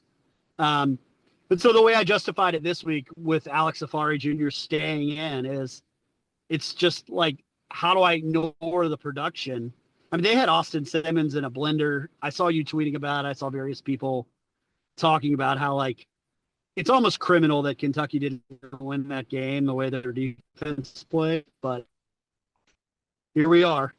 Yeah. It's a difficult thing to put together every single week. And I'm like, just as we're talking about it, I'm like, oh, Josiah Yeah, Trotter would be a guy I'd love to be able to have in there. Like, oh, you could put this guy, or like yeah. JC Concepcion's been awesome. Like there's a million different guys. So it's a very, very difficult thing. You do the Lord's work by putting it together. I'll get you out of here with this last one. We'll tie it back to all things Florida. Prediction for when the Billy Napier era comes to an end, because I think you could probably pick a lot of different spots over the course of the next few weeks. Yeah, I think it's I think it's most likely that Florida sets up as sort of matching up pretty well with Texas on paper, and then it just becomes glaringly obvious in the Texas game that Steve Sarkisian is coaching circles around him. And my guess is Florida loses that game by 2 or 3 touchdowns at home, and that's that. Wow. Hoping to be there for that one. The end of the Billy Napier era would be quite the occasion. And it would definitely feel like a funeral. And after what you saw play out on Saturday, I think it'd Yeah. be a surprise if they were able to avoid any scenario like that for Napier. Neil, this has been great. Really, really appreciate the time as always. Like I said, everybody go check out top 10 players in the SEC, all things Napier as well that you write about, well-sourced stuff that you're able to provide insight on. Appreciate it, man. We'll do it again soon. Yeah, of course. Thank you. All right, well, let's close with some lad of the week. Who you got? So, we talked about some of these quarterbacks in the SEC this year in the transfer portal, and I think one guy that has been super interesting to me, we talked about him a little bit today, is Joey Aguilar. Shout out to Emily Ray Cochran, who is with PHL KNOX. She got a couple of really cool videos during the Saturday's game with Tennessee that showed Aguilar's mom and grandma just reacting so emotionally to their son, playing well and running through the power T. And it really just goes to show, man, some of these athletes are just kind of on a track, like the 5-star track where it's like, okay, you go to one Power 5 school. If that doesn't work out, you go to another Power 5 school. You could get drafted without ever really showing promise. And it's just cool to see kind of an everyman in Joey Aguilar, right? Like coming up through Diablo College, coming up through these different ranks and these different places he's been, and how special it is to be a D1 athlete. And I think sometimes we get lost and jaded in the, these kids are just professional athletes. They're all entitled. They're all lazy, where it really comes down to most of the guys on these rosters, yeah, they're 4-star athletes or all this stuff, but college football is still pretty regional. There was a graphic that dropped the other day about teams that have the most players from the closest to them, and most of these teams is within 100, 200 miles. Their average roster, their average player comes from around them. So it's pretty cool to be able to see, kind of some of the more unheralded players get spotlight. And even especially at the quarterback position, it's so rare to see, those real tears being cried where it's like, hey, this is our moment. It's not about, an NIL deal or a contract or a draft pick or playing time. It's about grinding and doing things the right way. So that's why I'm just pretty big on rooting for Tennessee this year, not in a fan sense, but I hope things go well for them. I hope they stay healthy, which has obviously gone great so far. But yeah, it's just super cool they gave this guy a chance and he's been out there, rock and rolling for them. This week will determine a lot of the Joey Aguilar conversations. It has potential to be one of the coolest stories of the year in college football. And I think even a purist who will look at, oh, he went to this school, then he went to this school, and then he went to this school, and oh, he's only at Tennessee because of an NIL dispute with Nico. I think you could still look at Joey Aguilar's story and have a great appreciation for it. We talked about it last time. Somebody who thought he was going to become a firefighter and then just said, one more chance, we're going to play college football. And he's got that family support. His family goes to every game, home and road, which is just really, really cool to see. And I don't think he knows what's in store for his future. It sounds like he's given up trying to figure out what exactly that is and just roll with it. Just roll with whatever's coming. And this is going to sound really anti-Nico, but it's kind of a breath of fresh air for what Tennessee needs, to have someone that's just being present in the moment. And sometimes those guys are the ones who you kind of look up and you go, man, they did something really special, and it never felt like it got too big for them. And those are the types of stories that are worth telling. And right now, it's early. It's very early. And Tennessee fans, they're going to go to bat for Joey Aguilar. They want to win that breakup. Of course they do. But it has been really cool to see it play out. And I feel, admittedly, that I overlooked too much of his story leading up to this season, and that we're talking a lot about Nico, and that's on me. I can promise you, Tennessee fans, if Joey Aguilar continues to ball out and look like a dude, we will be talking about him very much. Yeah, and I mean, you talked about the quote earlier from his dad where it said, like, it's clear that Tennessee won the trade with UCLA over Nico.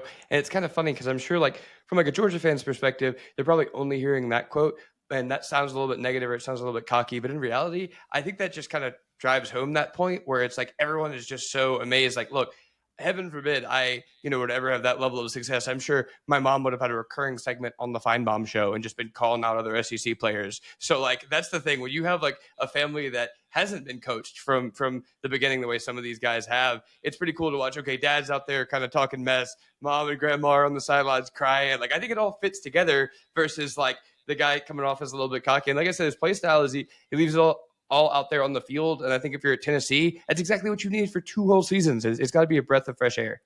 Yeah. I mean, the 3 best quarterbacks in the NFL right now, Lamar, Josh Allen, Pat Mahomes, and then Burrow is probably 4th in that conversation. But all of them were either 3-star recruits or no-star recruits. And it found a way, like Lamar getting out of the state of Florida is still like one of the most baffling things that's happened. And it just wasn't nearly as decorated. I think he finished as a 3-star recruit. But yeah, it just kind of goes to show you very unique paths that can happen in this day and age in college football. And it's fun to be able to embrace them. All right, my lad of the week, man who is right there. I'm going to turn the camera a little bit so people can see that. Look at this, guys. Right Connor is actually in a real room right now. He's not just an AI cutout. I'm not just in a bunker somewhere. Yeah. Mr. Anthony Rizzo is my lad of the week, who retired after 14 seasons in Major League Baseball. I wasn't playing this year, but he's going to become an ambassador for the Cubs. He's going to get to retire as a Cub. They're having a ceremony for him on Saturday. I don't know if I've ever shared this before, but I just will always have this immense appreciation for Anthony Rizzo because he very famously was diagnosed with cancer like 2008. It was Hodgkin's lymphoma, and was able to work through that, and has done so much for cancer research. He's going to continue to raise millions and millions of dollars, and it's just a guy that does like all the right things. And when my dad was sick, he wrote my dad a letter and attached that autographed picture, and basically saying like, "Hey, we're pulling for you, man. Like, really hope everything goes well." And it meant so much in a time in my dad's life when he was going through hell, and every day was just awful. It was such a bright spot to be able to get that piece of mail. And I'm just always grateful for it. And obviously the 2016 Cubs World Series, I never have and never will have a sports moment in my life that tops it. Yeah, I've told the story before. I'll tell it again. Like my dad had been diagnosed with cancer 2 months before that. He ends up dying a year later. My grandpa was 95. That was the last postseason that my grandpa saw and finally got to see, Cubs World Series. And so like for Rizzo and the role that he played on that 2016 team, man, it's just like, it's just always going to be something that Cubs fans look back on so fondly, to see your team finally get over the hump and to know that guy he was the captain of it. Like he was, the guy at the center of all of it, man. I will always applaud that dude. I wish he could have finished his career as a Cub. It would have been great to be able to see that, but just an outstanding career. That guy is never buying a drink in the state of Illinois, like absolutely none. And love me some Anthony Rizzo.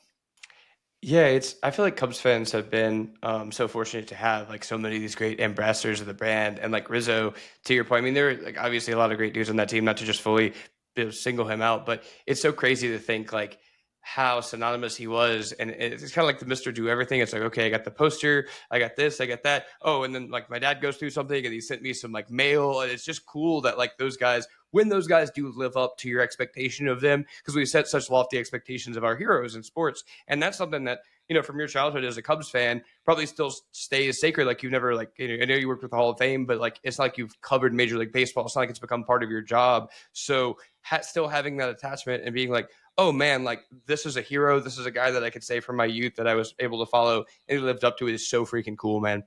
Yeah. I mean, I don't know how many athletes I'll hold in higher regard than Anthony Rizzo in my lifetime. that number will not be very deep. I can promise you that. Yeah, I've only watched the 2016 championship videos like, I don't know, a few dozen times. It hasn't hit 100 yet, but it's high. It's really high. Can you blame me? My teams have won like one playoff game since then.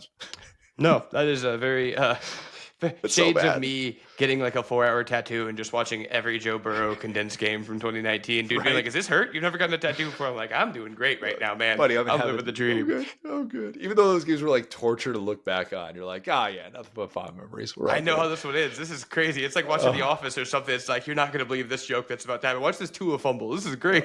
Oh, no. Yeah, that is the best as a sports fan.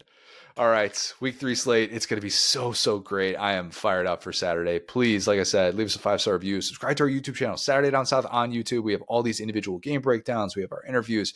We have so much content on the Saturday Down South YouTube channel. Please subscribe to that. You can watch all of these episodes in full on Saturday Down South on YouTube. Follow us on Twitter at the SDS Pod, at Sat Down South, at CJ O'Gara, at Go So Hard. Thanks, guys. Talk soon.